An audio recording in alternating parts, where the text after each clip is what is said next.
త్వరగా కొన్ని విలువైన సంగతులు విందాం. యోహాను సువార్త 14వ అధ్యాయం. యోహాను సువార్త 14వ అధ్యాయం మొదటి వచనం నుండి. మీ హృదయాన్ని కలవరపడనీయుడి, దేవుని యందు విశ్వాసముంచుచున్నారు, నా యందును విశ్వాసముంచుడి. నా తండ్రి ఇంట అనేక నివాసములు కలవు, లేని ఎడల మీతో చెప్పుదును. మీకు స్థలము సిద్ధపరచ వెళ్ళుచున్నాను. నేను వెళ్ళి మీకు స్థలము సిద్ధపరిచిన ఎడల నేనుండు స్థలములో మీరును ఉండులాగున మరలా వచ్చి నా యొద్ద నుండుటకు మిమ్మల్ని తీసుకొని పోవుదును.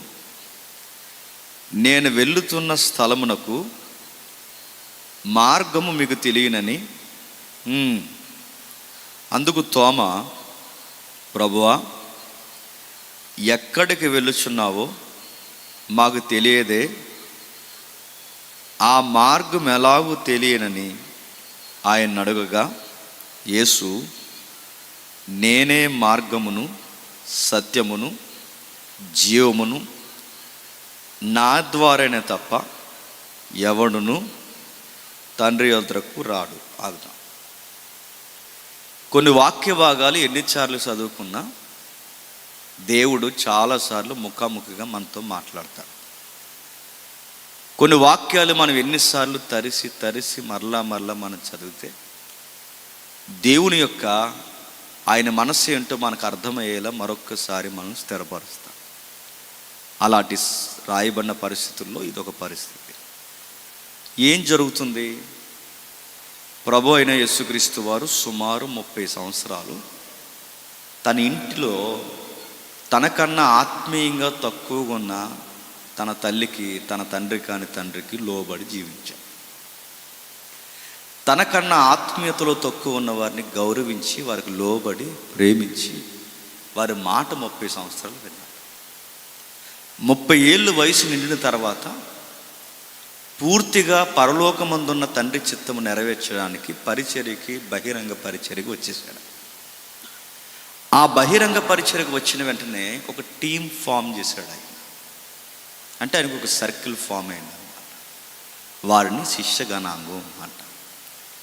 ఈ శిష్యుల్ని ఎప్పుడైతే ఆయన సిద్ధపరిచాడో, ఆ చేపలు పట్టుకుంటున్న పేతురు దగ్గరికి వెళ్ళి, రా, నువ్వు చేపలను ఏం పడతావు, నాతో వస్తే మనుషుల్ని పట్టేవారుగా మార్చేస్తాను. పేతురునే కాదు, పేతురుతో పాటు యోహాను యొక్క సహోదరుడైన యాకోబును, ఆ తర్వాత మిగిలిన ప్రాంతాల్లో ఉన్న నతనయేలును, ఆ సుంకప్ప మెట్ట దగ్గర కూర్చున్న మత్తయిని, ఇలా ఒకరు కాదు సుమారు 12 మంది శిష్యులను ఆయన పోగు చేశాడు. ఆ పోగు చేయడమే కాదు, వాళ్ళ ముందు ఎన్నో అద్భుతాలు జరిగిస్తున్నాడు. నా మాటలు అర్థమవుతున్నాయిగా? కొంతసేపు ఏమో అర్థమవుదు, అర్థమైపోయినా అర్థమైనట్టే చూడండి. నా వైపు ఒక అరగంట తర్వాత మీకు మొత్తం అర్థమవుతుంది నేను ఏం చెప్తున్నా. ఈ 12 మందిని ఆయన పోగేసిన తర్వాత, లేదా టీం ఫామ్ చేసిన తర్వాత వాళ్ళతో మిరాకిల్స్ చేపిస్తున్నాడు, వాళ్ళ చేత దయ్యాలు వెలగొట్టేస్తున్నాడు, వాళ్ళ చేత బోధ చేయిస్తున్నాడు, వాళ్ళ చేత 5,000 మందికి చేతులతో భోజనం వడ్డిస్తున్నాడు. ఒకటేంటి, చాలా కార్యక్రమాలు చేస్తున్నాడు. ఈ కార్యక్రమాలన్నీ వాళ్ళ చేతుల మీదుగా, వాళ్ళ కళ్ళ ఎదుట ఇవన్నీ జరుగుతున్నాయి. వాళ్ళు చూస్తుండగా తుఫాన్ని అణిచేశాడు, గాలిని గద్దించేశాడు, సముద్రాన్ని నిమ్మలముగా మార్చేశాడు.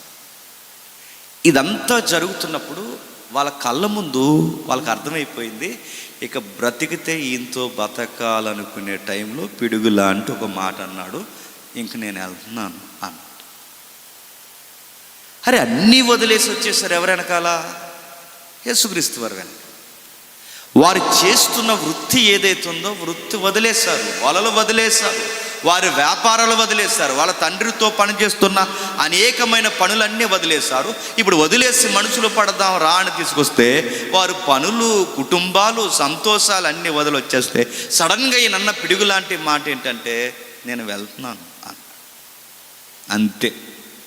అన్నీ వదిలేసి నీతో ఉండాలని మేము వస్తే సడన్గా నువ్వు మమ్మల్ని వదిలిపోతాను అంటున్నావేంటి ప్రభు అని కలవరం స్టార్ట్ అయింది. అది అధ్యాయం. నా మాట అర్థమైందా? అన్నీ వదిలేసి నీ వెనకాల మేము వచ్చాం. నీ వెనకాల వస్తే భోజనానికి ఇబ్బంది ఉండదు అనుకున్నాం, నీ వెనకాల వస్తే భవిష్యత్తుకి ఇబ్బంది ఉండదు అనుకున్నాం, మా గురువు అనుకున్నాం, మా కుటుంబాల కన్నా నువ్వే ఎక్కువ అనుకున్నాం, సమస్తము నీ కొరకు మేము ఏదైనా చేయాలని నీ వెనకుండి సమాజాన్ని ఉద్ధరించాలనుకున్నాం. రివైవల్ స్టార్ట్ చేద్దాం, ఒక విప్లవాన్ని స్టార్ట్ చేద్దామని నీ వెనకాల మేము వస్తే నువ్వేంటి వెళ్ళిపోతానంటున్నావు? టెన్షన్ అయిపోయారు. శిష్యుల మధ్య గలిబిలి స్టార్ట్ అయిపోయింది. గుసగుసలు మాట్లాడుకుంటున్నారు. ఫ్రెండ్, బ్రదర్ ఎక్కడికి వెళ్తానంటున్నాడు, ఏంటిది? ఒకరిలో ఒకరి డిస్కషన్ జరుగుతుంది. మిగిలిన సువార్తలు మీరు ఇంటికి వెళ్తారు చదవండి. వాళ్ళకి డిస్కషన్ జరుగుతుంది.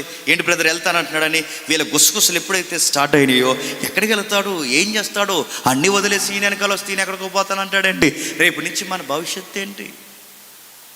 ఇలా హృదయాలు కలవరపడుతున్నప్పుడు అప్పుడు ప్రభు అంటున్నాడు, మీరు కలవరము చెందొద్దు, మీరేం టెన్షన్ అవ్వకండి, నేను ఎలా వెళుతున్నానో మళ్ళీ అలా వస్తున్నాను. లోకానికైతే నేను ఎక్కడికి వెళ్తున్నానో తెలియదు, కానీ నా మనసు ఎరిగిన వారికి మీకు తెలుస్తుంది. లోకానికి నేను ఎక్కడికి పోతున్నానో వాళ్ళకి తెలియకపోవచ్చేమో, కానీ మీకు తెలుస్తుంది. మీరేం కంగారు అవ్వకండి, నేను ఎలా వెళుతున్నాను అలా వస్తాను. నేను వెళ్ళేది కూడా ఒక పెద్ద ప్రాజెక్ట్ మీద వెళుతున్నాను, మీకు స్థలములు సిద్ధపరచడానికి వెళ్తున్నాను. అయితే ఒక విషయాన్ని మాత్రం మనసులో పెట్టుకోండి, నేను వెళుతూ నేనున్నానన్న ఉనికి మీకు ఎలా ఉండాలో, నేనున్నానన్న ధైర్యం మీకు ఎలా ఉంటుందో అలాంటి ధైర్యమే ఉండేలా ఒక పరిశుద్ధాత్ముడు అనే ఒక శక్తిని ఇస్తాను. అప్పటి వరకు మీరు కంగారు అవ్వకండి. ఎవరినిస్తా ప్రభు అంటే ఆయన పేరు ఆదరణకర్త. ఎవరినిస్తా ప్రభు అంటే నా వాటిలో తీసుకుని వచ్చే సత్యస్వరూపి. ఆయన వచ్చి ఏం చేస్తాడు ప్రభు అంటే కలవరపడుతున్న మీ హృదయాలకి ధైర్యాన్ని ఇస్తాడు. లక్ష్యం ఏంటో తెలియని మీ జీవితాలకు ఒక లక్ష్యాన్ని చూపిస్తాడు. అసలు ఎలా చేయాలో ఏం చేయాలో కొన్ని విషయాలు మీకు నేర్పిస్తాడని సిలువ ఎక్కక ముందే వాళ్ళకి చెప్పాడు. అంటే వీళ్ళకి కనిపెట్టాలి. ఎవరి కొరకు కనిపెట్టాలి? నా ప్లేస్ని భర్తీ చేయడానికి మరొక ఆయన రాబోతున్నాడు, నా స్థానంలో మరొక ఆయన రాబోతున్నాడు, ఆయన వస్తాడు. ఆయన వచ్చిన తర్వాత ఏం చేస్తాడంటే, ఇదిగో నేను ఏవైతే బోధించానో అవే బోధిస్తాడు, నా వాటిలోనే తీసుకుంటాడు, నన్ను మహిమపరుస్తాడు, మిమ్మల్ని ఎలా గైడ్ చేయాలో అలా గైడ్ చేస్తుంటాడు. ఆయన వచ్చేంత వరకు కనిపెట్టండి అని సిలువ ఎక్కడానికి ముందు చెప్పాడు. సిలువ ఎక్కాడు, చనిపోయాడు, చనిపోయి మరణించి తిరిగి లేచి మళ్ళీ అదే విషయాన్ని వాళ్ళకి నోట్ చేసి చూపించాడు. ఎక్కడ? లూకాసు వార్త చూడండి ఒకసారి. లూకాసు వార్త చివరి అధ్యాయం. లూకాసు వార్త చివరి అధ్యాయం 48వ వచనం చూద్దాం. ఈ సంగతులకు ఇదిగో నా తండ్రి వాగ్దానము చేసినది మీ మీదకు పంపుచున్నాను, మీరు పైనుండి ఆ పరిశుద్ధాత్ముడు శక్తి పొందుకునే వరకు పట్నములో నిలిచిండుడని వారితో చెప్పును. బాగా వినండి. మరణానికి వెళ్ళే ముందు అదే విషయాన్ని చెప్పాడు, మరణించి తిరిగి లేచిన తర్వాత అదే విషయాన్ని చెప్తున్నాడంటే ఆ విషయం ఎంత ఇంపార్టెంట్ కాకపోతే చెప్తాడండి, ఎంత విలువైంది కాకపోతే చెప్తాడు. ఏ విషయాన్ని గురించి చెప్తున్నాడు? ఇదిగో నేను మరణానికి వెళుతున్నాను, కనిపెట్టండి. మరణించి తిరిగి లేచాడు, మళ్ళీ చెప్తున్నాడు, కనిపెట్టండి. ఎవరి గురించి కనిపెట్టమయ్యా అంటే ఆదరణకర్త కొరకు కనిపెట్టండి. చాలామంది ఆదరణకర్త అనగానే ఏమన్నారంటే, ఆదరణకర్త అనగా 5వ శతాబ్దంలో వచ్చాడు ఆయన అన్నారు. 5వ శతాబ్దంలో వచ్చాడు, లైవ్ వెళ్తుంది కనుక చెప్పట్లేదు. 5వ శతాబ్దంలో ఒక ఆయన వచ్చాడు, ఆయనే ఆదరణకర్త, మై ప్రాఫిట్ అన్నారు. ఆయనే వచ్చిన ఆయనే అనగానే వాళ్ళు క్లైమ్ చేసుకున్నారు, ఆయన ఇదిగో ఆ ఆదరణకర్తన మా ప్రవక్తే అన్న. ఒక్కొక్కరు విషయం క్లైమ్ చేసుకుని ఆయన ఎవరో కాదు, ఆయన అదృశ్యుడైన ఆత్మదేవుడు, ఆయన పేరు పరిశుద్ధాత్ముడు. ఆ పరిశుద్ధాత్ముని కొరకు కనిపెట్టండి. ఎందుకు కనిపెట్టాలి? పరిశుద్ధాత్ముని గురించి కచ్చివులు అమ్ముకోవడానిక? ఎందుకు కనిపెట్టాలి పరిశుద్ధాత్ముని గురించి? ఓ కుమారి ఇలా రా, ఆత్మదేవుడు నాలో ఉండి నిన్ను పిలుస్తున్నాడు అని చెప్పడానిక? ఏమని అడుగుతాను? ఏమని చెప్పడానికి పరిశుద్ధాత్ముడిని ఏ విధంగా ఆయన అనుభవించడానికి ఆయన గురించి కనిపెట్టమన్నాడు? పరిశుద్ధాత్ముడి పేరు మీద నూనె బాటిల్ అమ్మడానిక, పరిశుద్ధాత్ముడి పేరు మీద కచ్చీపులు అమ్మడానిక, పరిశుద్ధాత్ముడి పేరు చెప్పి మనుషుల పేర్లు పెట్టి పిలవడం పరిశుద్ధాత్ముడు వరం అని చెప్పుకోవడానిక? ఏం చేయడానికి ఆయన కనిపెట్టమంటే ఎంత విలువైనది కాకపోతే మరణానికి ముందు చెప్తున్నాడు, మరణం తర్వాత చెప్తున్నాడు. ఏం చేయడానికి చెప్తున్నాడు? కనిపెట్టండి, కనిపెట్టండి. మళ్ళీ చెప్తున్నాను, ఆయన వచ్చేంత వరకు మీరు పట్టణం దాటి బయటికి వెళ్ళొద్దు. ఆయన వచ్చేంత వరకు వెళ్ళొద్దు అన్నాడు. చెబుతున్నాడు, మాట్లాడుతున్నాడు. మరొకసారి 40 రోజులు వారితో దర్శనమిచ్చి ఆ 40 రోజులు వారితో మాట్లాడుతూ, బాగా వినండి, 40 రోజులు వారితో మాట్లాడుతూ మళ్ళీ ఆ విషయాన్ని ప్రస్తావనలోకి తెచ్చాడు. ఎక్కడ? అపోస్తుల కార్యం చూడండి ఒకసారి. అపోస్తుల కార్యములు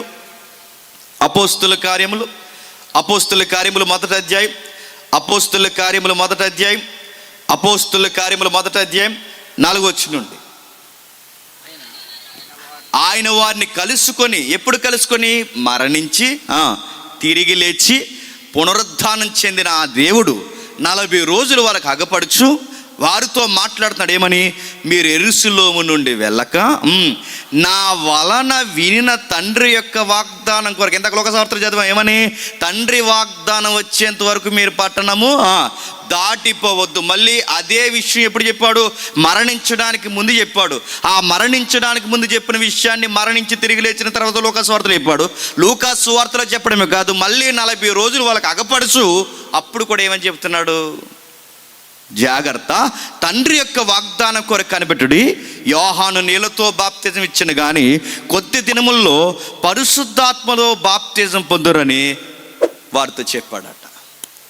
అంటే పదే విషయాన్ని ధృవీకరిస్తున్నాడంటే మనకేమర్థం అవుతుంది? ఏదో ఉంది, ఏదో విషయాన్ని, ఏదో ఒక భారభరితమైన కార్యాన్ని వారి భుజాల మీద పెడుతున్నాడు. ఆ భారభరితమైన కార్యాన్ని వాళ్ళ భుజాల మీద పెడుతున్నాడు కనుక ఒక విషయం చెప్తున్నాడు. ఏం చెప్తున్నాడు? ఇదిగో ఆ భారభరితమైన కార్యం ఏంటంటే 6వ వచనంలో, మీరు కూడి వచ్చినప్పుడు ప్రభు ఈ కాలమందు ఇశ్రాయేలుకి రాజ్యం మరలా అనుగ్రహించినని ఆయన అడుగగా, ఆయన కాలములు సమయములు తండ్రి తన స్వాధీనమందు ఉంచుకొని ఉన్నాడు, వాటిని తెలుసుకొనుట మీ పని కాదు. ఆ మాటకు అర్థం ఏంటి? వాళ్ళు అడుగుతున్నాడు ఏమని? మరలా ఇశ్రాయేలుకి దేవుడు రాజ్యం ఇస్తాడా? ఇశ్రాయేలుకి రాజ్యం ఇవ్వడం అంటే దావీదు పరిపాలన రంగరంగ వైభవంగా ఎలా ఉండేదో అలాంటి వైభవాన్ని ఇశ్రాయేల్ దేశానికి ఇస్తాడా ప్రభువా? మరి వెళ్ళిపోతున్నావు మేఘాల మీద. నెక్స్ట్ ఏం జరగబోతుందంటే ఇశ్రాయేలుకి మళ్ళీ అలాంటి రాజ్యం అంటే నువ్వు దావీదు సింహాసనాన్ని పరిపాలిస్తావని ఆ ప్రవచనాల పరంపరలో ఇప్పుడు ఆ దావీదు సింహాసనం మీద కూర్చొని అలాంటి రాజ్య పరిపాలన చేయబోతున్నావా? మళ్ళీ సొలొమోన్ లాంటి పరిపాలన రాబోతుందా? ఇశ్రాయేలు ప్రపంచం మళ్ళీ ఈ ప్రపంచాన్ని శాసించబోతుందా, జయించబోతుందా? ఇలాంటి రాజ్యం ఇవ్వబోతున్నావు అని అడిగితే అప్పుడు అన్నాడు, అది మీ పని కాదు, అట్ని తెలుసుకోకండి అన్నాడు. అది మీ పని కదంటే అది మీ సబ్జెక్ట్ కాదు, అది మీరు తెలుసుకోకండి అంటే అది మీ పని కాదు అన్నాడంటే వీళ్ళకి వేరే పని ఉందనేగా. మళ్ళీ అర్థమవుతున్నాయి లేదు? అది మీ పని కాదు అన్నాడంటే మీకు వేరే పని ఉంది. ఏం పని ఉంది? ఏం పని అంటే కింద చెప్తున్నాడు చూడండి. అయినను పరిశుద్ధాత్మ మీ మీదకి వచ్చినప్పుడు శక్తి నందుతారు కనుక మీరు యెరూషలేములోను యోదయ సమరయ దేశములంతటను భూ దిగంతాల వరకు నాకు సాక్షులయ్యుందురని వారితో చెప్పాను. ఏం పని? మీ పని ఏంటి? ఇశ్రాయేలుకి రాజ్యం వస్తుందా పోతాదా ఈ రాజకీయాలు తెలుసుకోవడం మీ పని కాదు. రాజకీయాలు ఏం జరుగుతున్నాయో తెలుసుకోవడం మీ పని కాదు. దావీదు సింహాసనం ఎప్పటి వరకు ఉంటుంది? ఇది మీ యొక్క ఈ రాజకీయాల గురించి తెలుసుకునే పరిస్థితులు మీవి కాదు. ఇది మీ పని కాదు. కాలాలు తెలుసుకోవడం, ఈ యొక్క కాలాల యొక్క పట్టికలు తెలుసుకుని ఏ రాజు ఎక్కుతాడు, ఏ రాజు దిగిపోతాడు, ఇది మీ పని కాదు. మీ పనల్లా ఏంటంటే చనిపోవడానికి ఇష్టపడినవాడు చనిపోయి తిరిగి లేచి పునరుద్ధానం చెంది మరలా మేఘాల మీద వెళ్ళిపోయి ఒకరోజు వస్తానన్నాడు. ఇది అందరికీ నమ్మడానికి ఆధారమై ఉన్నది. ఈ సువార్త నమ్మితే మీ పాపక్షమాపణ పొందుతారని ఇది సాక్ష్యం చెప్పడానికి మీరు బయటికి వెళ్ళాలి. ఇది చెప్పడానికి మీరు బయటికి వెళ్ళాలంటే అది మీ వల్ల అవ్వదు. ఎందుకు మీ వల్ల అవ్వదు? సువార్త చెప్పాలంటే అందరి వల్ల అవ్వదు. మరి చెప్తాను, గుండె ధైర్యం ఉండాలి. ఆ గుండె ధైర్యం ఎలా వస్తుందంటే మన గుండెలకు లేదు, మన పతనమైన హృదయాలకు లేదు, మనం చెప్పలేము. సువార్త చెప్పలేరంటే చెప్పలేరు. మొదటి శతాబ్దంలోనే ఆ పేతురు గారి వైపు చూసి ఆ అమ్మాయి వచ్చి అడిగింది, నువ్వు ఆయనతో ఉన్నవాడివేగా అంటే ఆయన గారు ఏమన్నాడు? ఆయన ఎవరో నాకు తెలదన్నాడు. అంటే అంత ధైర్యం ఎందుకు చెప్పలేకపోయారు? సువార్త చెప్పడం అంత మాటలు కాదు. తిరగేసో ప్రశ్న అడుగుతున్నాను, ఏమనుకోకండి. అన్న నాకు కితాబ్ ఇచ్చాడో లేకపోతే దేవుని ముందు నన్ను నేరస్తుని చేయడం తెలియదు, కానీ మొత్తం మీద నాకైతే భయం వేసే స్టేట్మెంట్లు అవన్నీ. ఆ స్టేట్మెంట్ ఏంటి తెలుసా? జేమ్స్ గారు వస్తే కానీ సభ. జేమ్స్ గారు ఎందుకు రావాలి అని అడుగుతున్నాను. మీకు నోరు లేవా? మీరు చెప్పలేరు. జేమ్స్ గారు ఎందుకు రావాలి, మీరు ఎందుకు చెప్పలేరంటే, జేమ్స్ గారు ఎందుకు రావాలి, ఈ స్పీకర్ ఎందుకు రావాలి, ఆ స్పీకర్ ఎందుకు రావాలి, ఈ దైవజనుడు ఎందుకు రావాలని అడుగుతున్నాను. మీకు ధైర్యం లేదా? అందుకే అంటున్నాను, సువార్త చెప్పడం అంత ఈజీ కాదు. సువార్త అందరూ చెప్పాలి అంటే మళ్ళీ చెప్తున్నాను, అది ఒక కార్యము జరిగితే కానీ వల్ల అయ్యే పని కాదు. సువార్త చెప్పాలంటే మళ్ళీ చెప్తున్నాను, ఒక విషయం జరగాలి, ఒక పరిపక్వతలోకి రావాలి. ఆ సువార్త కార్యం జరగాలి అంటే, లేకపోతే చెప్పలేరంటే భయపడిపోయారు. ఆయన ఎవరో తెలియదు అన్నారు, చెట్టుకొకరు పుట్టుకొకరు పరారైపోయారు ఆయన దొరికే సమయానికి. తగునమ్మా అని తయారవుతారు చాలామంది సువార్త చెప్పడానికి. చిటుక్కుమని ఏదైనా శ్రమ వచ్చిందనుకోండి, దెబ్బకు తుపాకి దెబ్బ కనబడరు అంతే. తగునమ్మా అని తయారవుతారు చాలామంది. మీరు చూడ సువార్త చెప్పడానికి వచ్చి ఆ ఈదులో ఈ మోకంతా తయారై, మా దేవుడి పేరు చెప్పకపోతే నీ మెడకాయ మీద తలకాయ ఉండదాను. కానీ అయ్యా ఏదో యేసుప్రభు పేరు చెప్పుకుని ఏదో బతుకుతున్నా కానీ ఎంత ప్రాబ్లం అవుతుందంటే, నేను ఎందుకు బైబిల్ చెప్తాను, నన్ను క్షమించండి, బొట్టెట్టేసుకుంటున్నారు. బెదిరిచ్చేస్తే భయపడిపోతున్నారు. ఆ దేవుడి పేరు చెప్పమంటే చెప్పేస్తున్నారు. నలుగురు మోకాయి ఇక్కడ చచ్చాలని నడిపిస్తాం, ఈ సంగతి చూస్తామనగానే బతుకుంటే ఏదో ఆకు తిందాం, ఎందుకు వచ్చిన గొడవ అని సేవే మానేస్తున్నారు. ఈ మధ్యకాలంలో అనేక మంది సేవకులు, సిగ్గులేని వాళ్ళు ఎవరైనా చూస్తారని చెప్తాను, అనేక మంది, కొంతమంది దీన సేవకులు ఉన్నారు, ధైర్యం కలిగిన సేవకులు ఉన్నారు, ఉన్న నలుగురి మధ్య నమ్మకంగా సేవ చేసి ఉన్నారు. నేను వాళ్ళని అనను, అలాంటి దైవజనులు అనే అంత మనసు నాకు లేదు. ఒకవేళ అలా అంటే కనుక దేవుడు నన్ను గద్దించను గాక. నేనే ఉన్నట్టు చెప్పిన, సిగ్గు లేకుండా సేవకులు అని చెప్పుకుని శ్రమ కలిగేసరికి ఈ బైబిల్ని వదిలేసి ఆ మిగిలిన మతాలలోకి పోయి కలిసిపోతున్నారు చూసారా, ఈ దేవుణ్ణే తక్కువ చేస్తున్నారు చూసారా, అలాంటి వాళ్ళని అంటున్నాను నేను.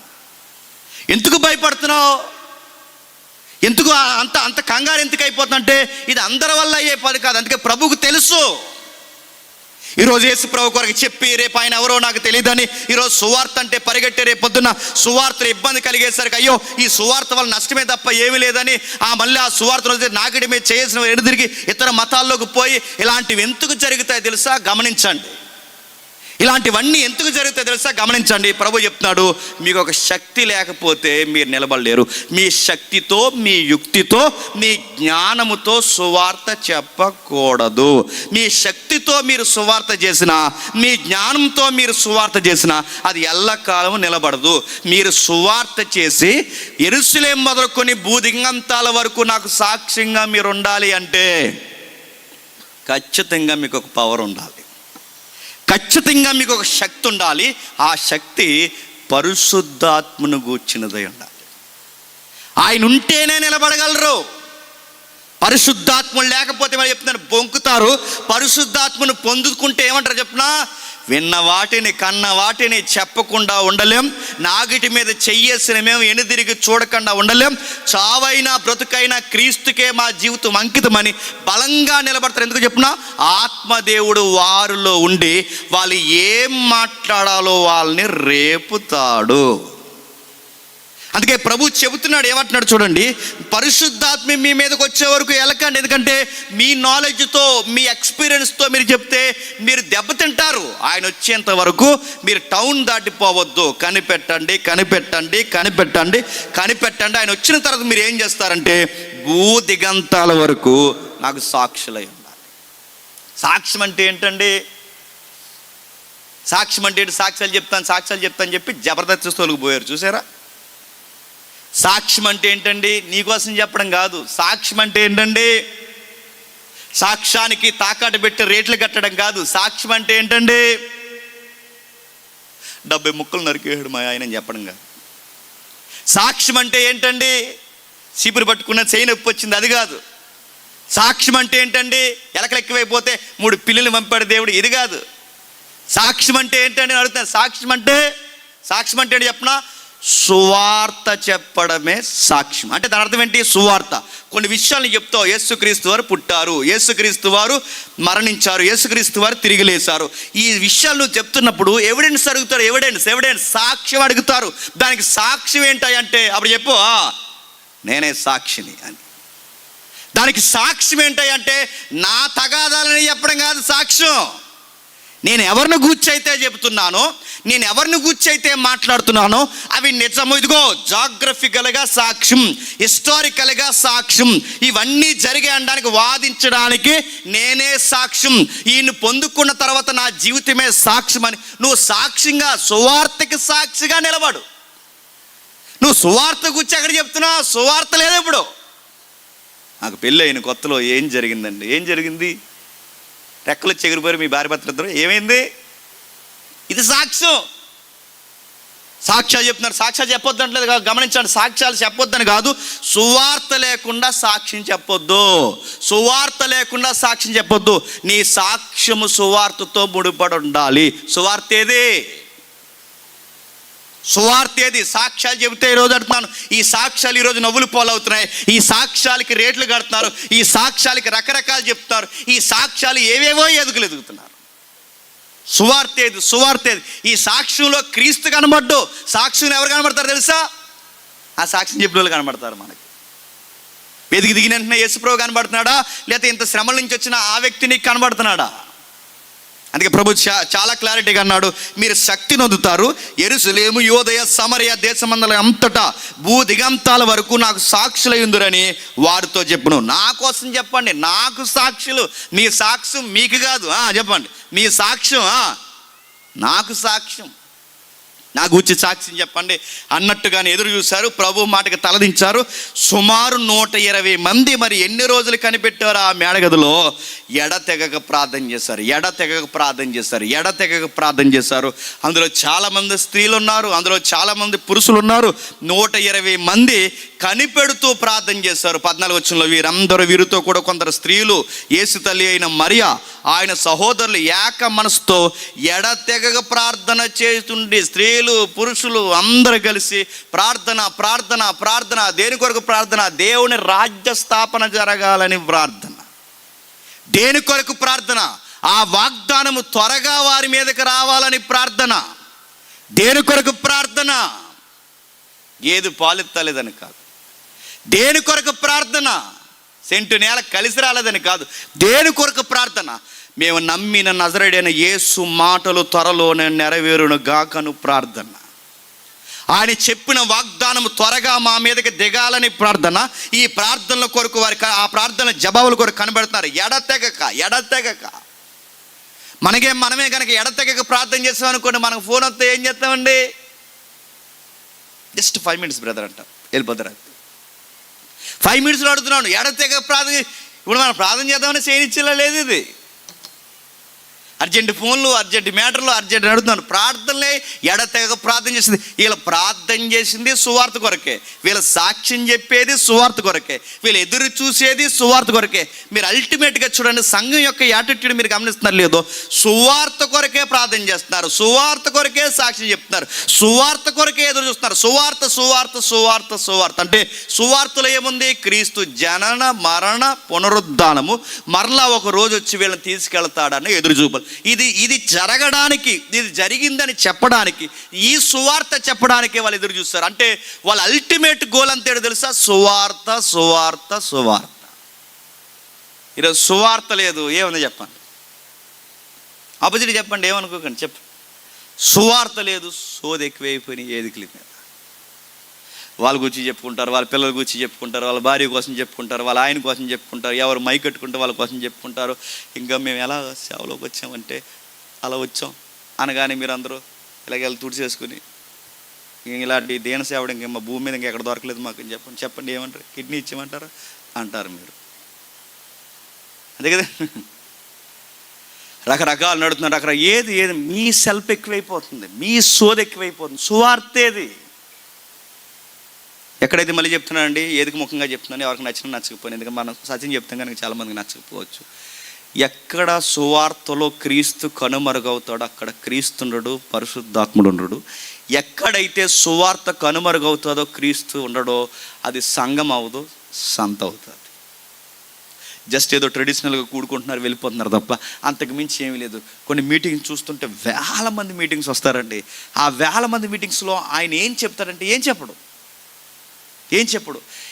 ఏదో రెండు ముక్కలు చెప్దాని ట్రై చేస్తాడు. ఈ లోపల ఊపొస్తుంది, పాట వస్తుంది. ఆ పాట పావుగంట ఉంటుంది. ఆ పావుగంట పాడేస్తారు. ఆ పాట పాడిన తర్వాత మీరెందుకు పాడుతున్నారు తెలియదు, ఎలా పాడేస్తారు. ఆ పాడేసిన తర్వాత గట్టిగా మ్యూజిక్ కూడా వేస్తారు. లాస్ట్లో ముగించేస్తారు. దేవుడు మిమ్మల్ని అందరినీ దీవించిన గాక. క్షేమంగా వెళ్ళండి.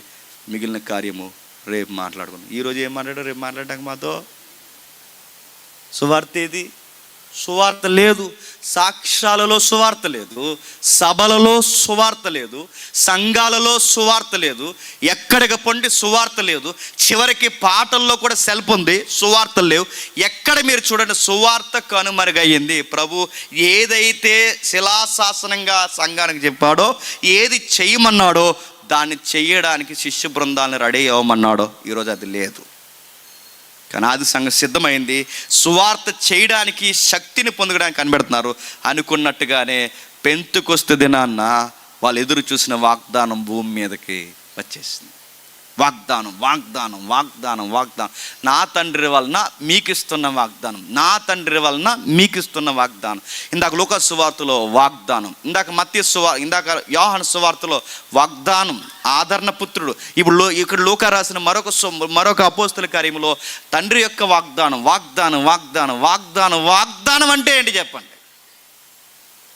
పరిశుద్ధాత్మను పొందుకోవడమే చెప్పండి వాగ్దానం. ఈరోజు వాగ్దానం అంటే ఏంటి చెప్పండి? లైసెన్స్ బిల్ల అది పట్టుకెళ్తాం ఇంటికి, గోడ కట్టిస్తాం. అంటించిన తర్వాత ఆ గోడ కట్టి ఎప్పుడు జరుగుతుందో ఎప్పటికీ జరగదు నీ జీవితంలో, గుర్తుపెట్టు. ఎందుకు చెప్పినా దానికి ఒక సందర్భం ఉంది, ఆ వాక్యానికి ఒక అధ్యాయం ఉంది, దానికి ఒక పుస్తకం ఉంది, దానికి ఒక రచయిత ఉన్నాడు, దాని వెనకాల ఒక ఉద్దేశం ఉంది, అక్కడ కొందరు వ్యక్తులు ఉన్నారు, దానికి ఆ వచనానికి ఆ వ్యక్తులకు ఒక సందర్భం ఉంది. ఆ సందర్భంలో తీసుకోవాల్సిన సారం తీసుకోకుండా ఒక రిఫరెన్స్ బయటికి లేక నువ్వు గోడ కంటించి ఎంతసేపు అది నీ జీవితంలో నెరవేరమన్నా ఎందుకు నెరవేరుతుంది? టెక్స్ట్ సందర్భం వదిలేసావు. అబ్రహాం వాక్యాలన్నీ బయటికి తీసిన తర్వాత ఇదిగో అబ్రహాం వాక్యాలు బయటికి తీసి ఏమైనా వాక్యాలు కోట్ చేస్తారో తెలుసా? ఈ దేశంలో దేవుడు నిన్ను స్వతంత్రింపజేయను కాక నీ పిల్లలకి నీకు అనుగ్రహించిన. దేశం ఇచ్చేస్తారు మీ పిల్లలకి, ఊరుకుంటాడు ప్రధానమంత్రి. ఆ రిఫరెన్స్ ఎవరికి చెప్తున్నాడు? అది ఎవరికి సంబంధించింది? ఈ దేశం నీకు ఇస్తానంటే ఆ దేశం ఏ దేశం? కానాను దేశం. ఎవరికి ఇస్తా అన్నాడు? అబ్రహాంకి ఇస్తా అన్నాడు. నీ పిల్లలకి ఇస్తాను. నీ పిల్లలు అంటే ఎవరు? ఇశ్రాయేలు పిల్లలు వాళ్ళకి ఇస్తా. దానికి ఒక టెక్స్ట్ ఉందిగా. అలాంటి టెక్స్ట్లోంచి సందర్భాన్ని బయటకు లాక్కొచ్చేసి అది ఎక్కడో తగిలించేసి ఇది వాగ్దానం అంటే వాగ్దానం అర్థం మార్చేశారు. బైబిల్ యొక్క వాగ్దానాల అర్థాలు మార్చేశారు, సాక్ష్యాల అర్థాలు మార్చేశారు, దేవుడి కోసం చెప్పే సువార్త అర్థాలు అన్నీ మార్చేశారు. సత్యం ఈరోజు చెబుతుంటే సత్యం చెప్పే వాళ్ళే అబద్ధ బోధకుల్లా కనబడుతున్నారు, సోది చెప్పే వాళ్ళందరూ చెప్పండి బోధకుల్లా కనబడుతున్నారు. కొన్ని మీరు ఛానల్స్ చూడండి. నేను అనుకుంటానండి, సత్యం చెప్పే బోధకులు చాలామంది ఉన్నారండి సొసైటీలో, చెప్తున్నారు చాలా ప్రాంతాల్లో దేవునికి మహిమ కలగదు. ఎందుకంటే అలాంటి సత్యం చెప్పే వాళ్ళు కొంతమంది అయినా ఈ భూమి మీద మన తెలుగు రాష్ట్రాల్లో ఉన్నారు కనుక ఇంకా భూమి అలా తిరుగుతుంది. అదే వెనక్కి తిరిగేది ఎప్పుడో. సత్యం చెప్పే వాళ్ళు ఉన్నారు ఎంతో కొంత, కానీ సత్యం చెప్పే వాళ్ళ దగ్గర నలుగురు ఉండరండి. అసత్యం చెప్పేవాళ్ళు, ఆ సోది కార్యక్రమాలు జరిగించాలి చూసారా, వేల మంది. ఏం చెప్తారండి? ఏం ఉండదండి, ఏం చెప్పరండి. సత్యం లేదు. వాగ్దానాల అర్థాలు మార్చేశారు, సాక్ష్యాల అర్థాలు మార్చేశారు. కానీ వాగ్దానం అంటే గుర్తుపెట్టుకోండి, ఎప్పుడూ మీరు గుర్తుపెట్టుకోండి, వాగ్దానం అన్న దానికి అర్థాలలో ఒక అర్థం, బైబిల్ అర్థాలలో ఒక అర్థం. ఇదే అర్థం కాదు, బైబిల్ అర్థాలలో ఒక అర్థం, ముఖ్యమైన అర్థం పరిశుద్ధాత్మను పొందుకోవడమే గొప్ప వాగ్దానం. ఆ పరిశుద్ధాత్మని వాగ్దానం నెరవేరుతుంది. ఆయన వచ్చాడు, శక్తి నొందారు. వారు ఆకాశం క్రిందనున్న జనములందరూ చూస్తుండగా సుమారు 17 దేశాల వారు వాళ్ళ మధ్యకు వచ్చారు. పెంతెకొస్తు దినాన్న. పెంతెకొస్తు అంటే పెంతెకొస్తాను కానీ అలా మూలం ఉంటుంది ఆ సంఘం అనుకోకండి. మళ్ళీ ఇదో డినామినేషన్ అయిపోయింది. నేను పెంతెకొస్తులు ఏమంటలేదంటో మళ్ళీ ఇదో గొడవ. పెంతెకొస్తులో ఉన్న వాళ్ళు నాకు స్నేహితులు ఉన్నారు. పెంతెకొస్తాను కానీ మీరు పెంతెకొస్తు సంఘం వైపు చూడకూడదు. పెంతెకొస్తాను కానీ ఫెస్టివల్, హార్వెస్ట్, అంటే వాళ్ళకి పంటలు ఏవైతే పండుతాయో ఆ పంటలు దిగి వచ్చిన కాలాన్ని, ఆ పంటలు దిగి వచ్చిన కాలంలో వాళ్ళ పండగ చేసుకుంటారు. పండగ సుమారు ఒక రోజు తక్కువ 50 రోజులు పండగ చేసుకుంటారు. 50 అనే పదాన్నే పెంటెకోస్ట్ అంటారు. ఆ 50 రోజులు పండగ చేస్తారు. ఆ పండగ టైంలో ఇశ్రాయేలుకి ఒక నీతి ఉంది, ఇశ్రాయేలుకి ఒక ఆజ్ఞ ఉంది, ఇశ్రాయేలుకి ఒక అలవాటు ఉంది, ఇశ్రాయేలుకి ఒక కమాండ్ ఉంది. ఆ కమాండ్ ఏంటంటే, ప్రపంచ దేశాల్లో చెదిరిపోయిన ఇశ్రాయేల్ అందరూ ముఖ్యమైన పండుగలు ఉంటాయి. అందులో కూడా పసక ఒకటి, పెంతెకోస్తు ఒకటి, ఇంకో పండుగ ఉంది. ఈ పండుగలు జరిగే టయానికి ఎక్కడెక్కడున్న వాళ్ళందరూ ఎక్కడ రావాలి? యెరూషలేంకి రావాలి.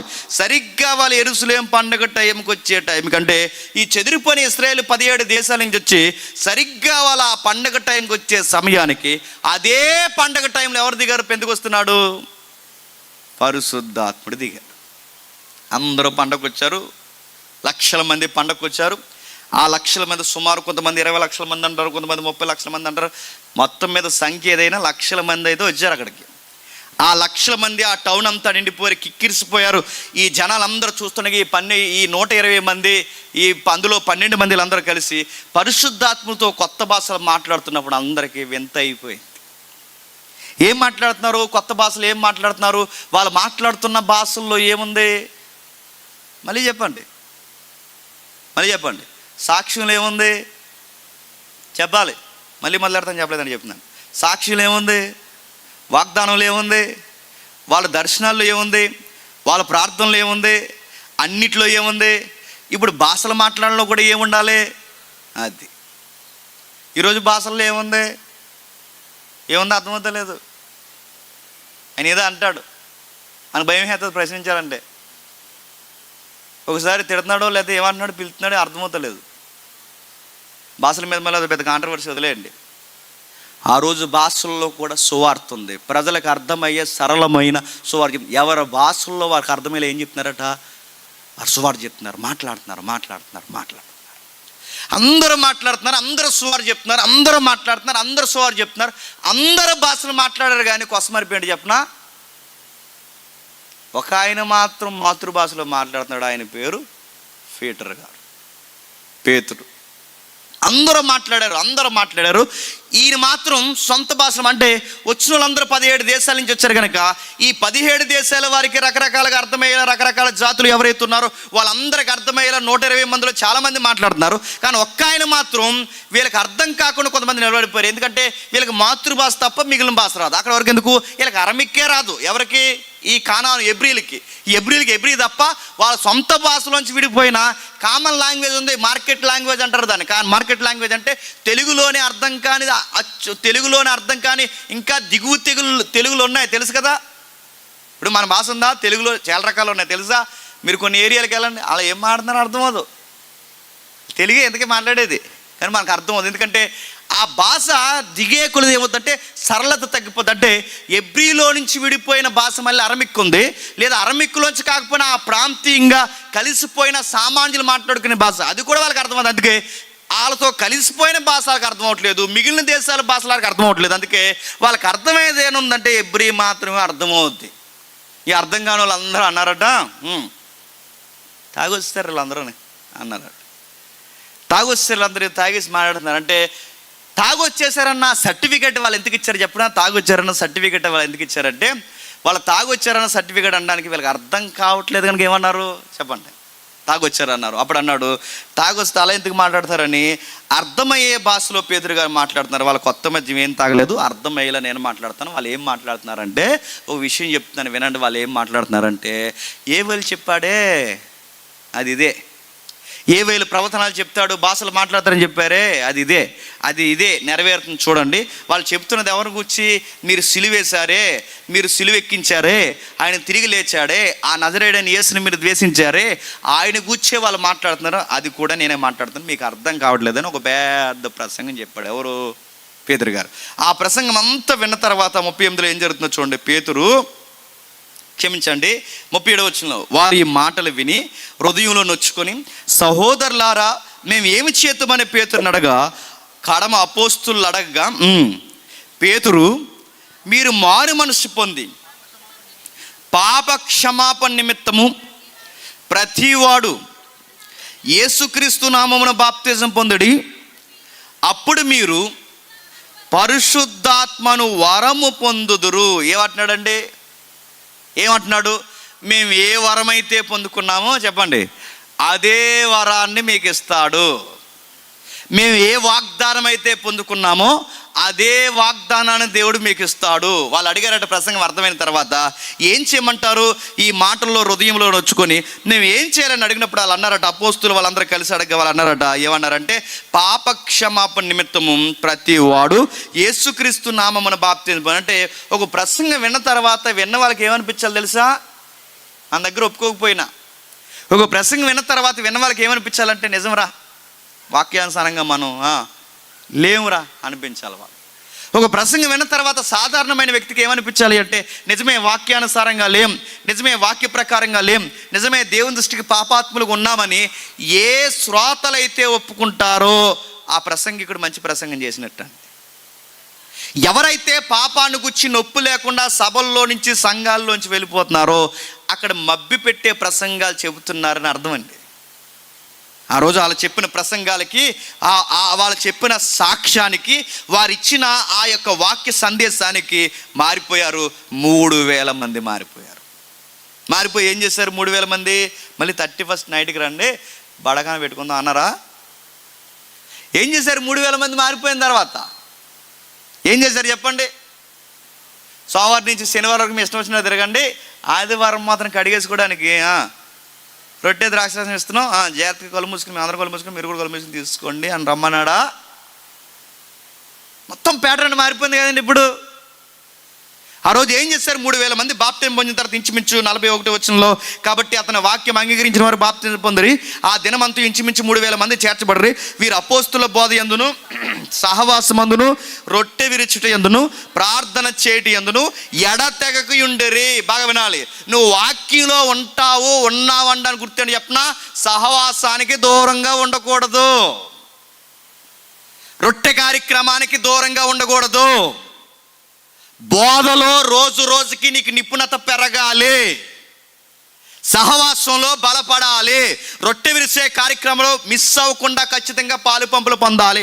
బోధ, సహవాసము, రొట్టె విరుచుట, ప్రార్థన చేయటంటే నువ్వు రెగ్యులర్గా సంఘంతో టచ్లో ఉండాలి. ఉన్నారా? 31st వస్తారు, పండగకు ఒకసారి వస్తారు, 25కి వస్తారు, లేదా సంవత్సరం ఎండింగ్లో వస్తారు, కనబడతారు. అప్పుడు వచ్చి కనబడి సీరియస్గా వెళ్ళిపోతారు. మీరు ఎప్పుడైనా గమనించండి, అప్పటి వరకు చర్చ్ ఖాళీగా ఉంటుంది, కానీ 31st మాత్రం టెంట్లు వస్తాయి, కుర్చీలు వస్తాయి, రకరకాలు వస్తాయి, ఇంకా దేవాలయం సైజు పెరిగిపోతారు. ఎందుకు నడుతున్నాను? ప్రతి వారం వచ్చే భక్తులేగా. ఇప్పుడు ఎందుకు ఇన్ని టెంట్లు వేస్తున్నారంటే, ఇప్పుడు భక్తులు కాదు, ఇంకా భక్తులు, కొత్త భక్తులు వస్తారు.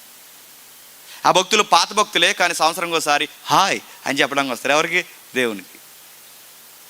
అది సహవాసం కాదు, అది రక్షణ కాదు. మళ్ళీ చెప్తున్నాను, సహవాసంలో లేనివాడు త్వరలోనే ఆరిపోతాడు, రొట్టె విరనవాడు త్వరలోనే లోకంలో కలిసిపోతాడు. బోధ అంటే ఏంటో తెలియని వాడికి గద్దింపు, పాపాన్ని గుర్చిన భయం ఉండదు. బోధ అంటే తెలియని వాడు త్వరలోనే స్వనీతి బోధలో కొట్టుకుపోతాడు. అంతే. ఒక విశ్వాస స్ట్రాంగ్ ఉండాలంటే సూత్రం ఏంటి చెప్పిన, ఎవ్రీడే సత్యం నువ్వు వింటూనే ఉండాలి. ఏదో ఒక మూలన వింటూనే ఉండాలి. వాక్యం వింటూనే ఉండాలి. కొంతమందిని చూస్తే ముచ్చట వస్తుంది. వాళ్ళకి లేచినప్పుడు వాక్యం, వాళ్ళు భోజనం చేస్తున్నప్పుడు వాక్యం, వాళ్ళు నిద్రపోతున్నప్పుడు వాక్యం, వాళ్ళకి దారిలో ప్రయాణాలు చేస్తున్నప్పుడు వాక్యం, వాళ్ళకి ఎప్పుడు వాక్యం, పాటల్లో వాక్యం, వాళ్ళకి రోజుకి ఏదో ఒకటి నేర్చుకోవాలి, వాక్యం. అలాంటి వాళ్ళు ఉన్నారు కొంతమంది. వారానికి ఒకసారి వాక్యం, ఆ వారానికి ఒకసారిలో గంట మాత్రమే వాక్యం. ఆ గంట కానీ పాస్టర్ గారు పొడిగించాడంటే ఆయన మీద ఇంకొక వాక్యం. ఇవాళ ఖాళీగా ఉన్న వాళ్ళు గంట ఎక్కువ చెప్తున్నాడు. ఆయన మీద రకరకాల డైలాగులు, గడియారంకి ఓ లుక్కు, ఆయనకు ఓ లుక్కు. ఎందుకు? మధ్య పాస్టర్ గారు మీరు చాలా చర్చిల్లో చూడండి, గడియారాలు నిజానికి ప్రజలు కట్టాలి, కానీ గడియారం ఎవరు కడతారు చెప్పినా? పాస్టర్ గారు కడతారు. అలా వెనక్కి తిరిగి అలా చూస్తారు అనమాట. అలా పాస్టర్ గారు ఏమి చూస్తారు అంటే దాని అర్థం ఏంటంటే అయింది ముగించే త్వరగా అని. ఎంత భయం లేని భక్తిలో. ఒకవేళ పొరపాటుని గద్దించాడనుకోండి, పాస్టర్ గారు గద్దిస్తే ఇటీవల కాలంలో దరిద్రం ఏంటి చెప్పిన, మనోభావాలు దెబ్బతింటున్నాయి. ఎవరికి? విశ్వాసులకి. మనోభావాలు ఎవరికి? మరి సినిమా కదండి మరి, అందుకని ఏం తింటున్నాయంట? మనోభావాలు దెబ్బతింటున్నాయి. అంటే అనొచ్చు కానండి, మరీ అంత అలాగా మీరు చెప్పండి అనేకూడదండి. అలా అంటే సంఘం రాదండి, రాకపోతే పోతారు. రారండి సంఘం అనొచ్చు, మరి అంత గ్రావిటీ తగ్గించాలండి మీరు అన్నారంట. తిట్టకూడదు, కొట్టకూడదు, ఏమనకూడదు, గద్దించకూడదు, ఏమనకూడదు. బొజ్జగించి నువ్వు ఎక్కడికి పశువుకి వెళ్ళి వచ్చినా పర్లేదు నాన్న, నువ్వు మాత్రం 10 మంది తెచ్చే అనాలా. నువ్వు ఎక్కడ పొరంబోకి పని చేసినా పర్లేదు నాన్న, నువ్వు మాత్రం సహవాసం మిస్ అవ్వకే, ఆ పొరంబోకి పని చేసి అయిపోయిన ఇలా వచ్చని చెప్పాలా. గద్దిస్తారు, దులిమాడేస్తారు. బోధ అంటేనే బతుకుని బాగు చేయడానికి చెప్పండి మాట్లాడతారు. ఇలా చెబుతారు అనేక విషయాలు.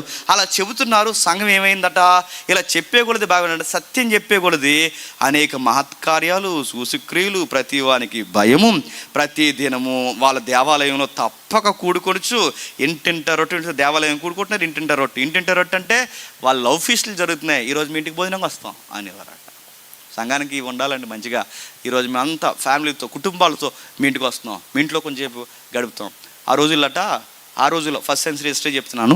ఆ రోజుల్లో సంఘం అంతా ఇంటికి వెళ్ళిపోయామనుకుంటే భోజనం పెడితే ఇంకా రోడ్డు మీద వచ్చేస్తారు వాళ్ళు. అందుకే ఇప్పుడు మీరు మనందరం సంఘం అనుకోండి, ఇప్పుడు 300 మంది ఎంతమంది ఉన్నాం, మనందరం సంఘం అనుకోండి, మనందరం కలిసి వాళ్ళ ఇంటికి భోజనం, ఇప్పుడు సిటీవారి ఇంటికి భోజనం వెళ్ళిపోయాం అనుకోండి, గదే మేడమే తర్వాత రోజు.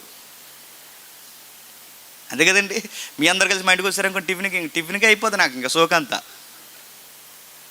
మరి అలా ఆ రోజులట ఒక ట్రెండ్ ఉండేదట. ఆ రోజులు ఏంటంటే అందరూ పేదరికంలో క్రైస్తవం కనుక ఏం చేశారంటే ఎవరి క్యారేజీలు పట్టుకుని ఇది ఒక చరిత్ర ఉంది. నాడు సాంప్రదాయంగా మాట్లాడుకుంటారు, అదే నేను చెప్తున్నాను. ఎవరి క్యారేజీలు, ఎవరి భోజనాలు తెచ్చుకుని అందరూ చిట్టుబాబు ఇంటికి వెళ్ళి అక్కడ క్యారేజీలో మనం తింటుండో చూస్తారా, ఈ క్యారేజ్ వాళ్ళ క్యారేజ్ ఏలో పెంచుకొని, ఈ క్యారేజ్ వాళ్ళు వేసుకోండి సిస్టర్ గారు, వేసుకోండి బ్రదర్ గారు అని. ఇలా ప్రేమ విందులు జరిగినప్పుడు వాళ్ళ మధ్య ఇంకా ప్రేమ చెప్పండి పెరిగేదట.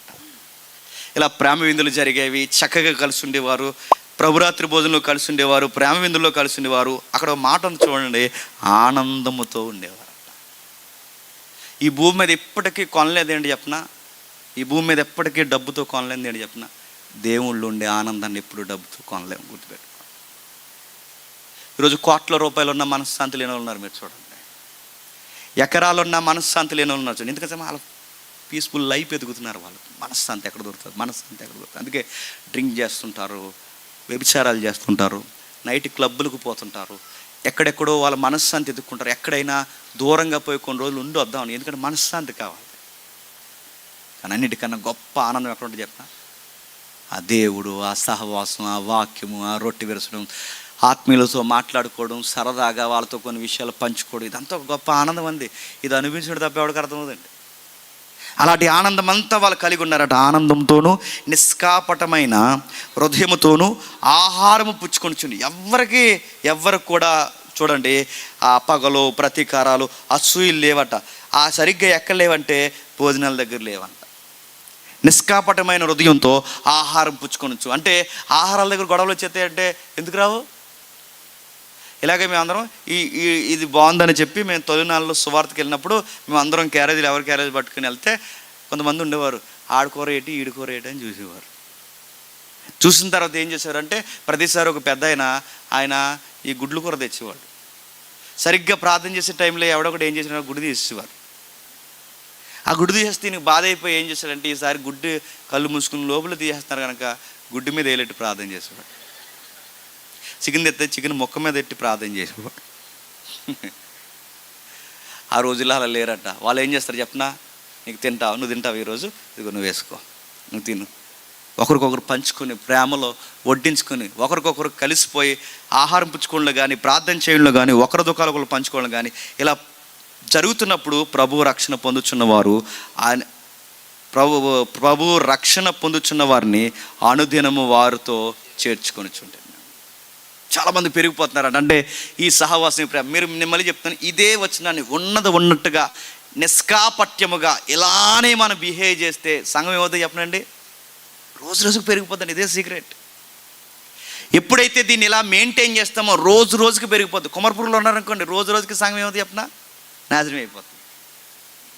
ఎప్పుడైతే కలిసి ఉంటారో గుర్తుపెట్టుకోండి, ఎప్పుడైతే ఏక మనసు, ఏకాత్మ కలిగి ఉంటారో అలాంటి వారు సంఘంలో ఎక్కువ మంది ఉన్నప్పుడు ఇంకా పెరుగుతారు ఆ ప్రేమ, అనురాగం. ప్రజలు మాట్లాడుకుంటారు, రే అక్కడికి వెళ్ళాలరా, అక్కడ బాగుంటుందిరా, సంతోషం ఉంటుందిరా, సమాధానం ఉంటుందిరా, చక్కటి ప్రేమ విందులు ఉంటాయి, అక్కడికి వెళ్తారు, కలిసిపోతారు, సంఘంలో రోజుకి ఎదిగిపోతారు. సత్యవాక్యమందు చక్కటి బోధ యందు వారు స్థిరపడిపోతారు. జరుగుతుంది, బాగుంది, బాగా జరిగింది, చాలా విస్తరించింది, అంతా బాగుంది అనుకున్న సమయానికి సరిగ్గా ఓ కుంపట వచ్చి మీద పడిపోయింది. 6వ అధ్యాయం మొదటి వచనం. ఆ దినముల్లో శిష్యుల సంఖ్య విస్తరించున్నప్పుడు అనుదిన పరిచర్యలో తమలాన్ని విధవరాండ్లను చిన్నచూపు చూసిరని ఎబ్రీల మీద గ్రీకు భాష మాట్లాడే యూదులు సనగసాగిరి.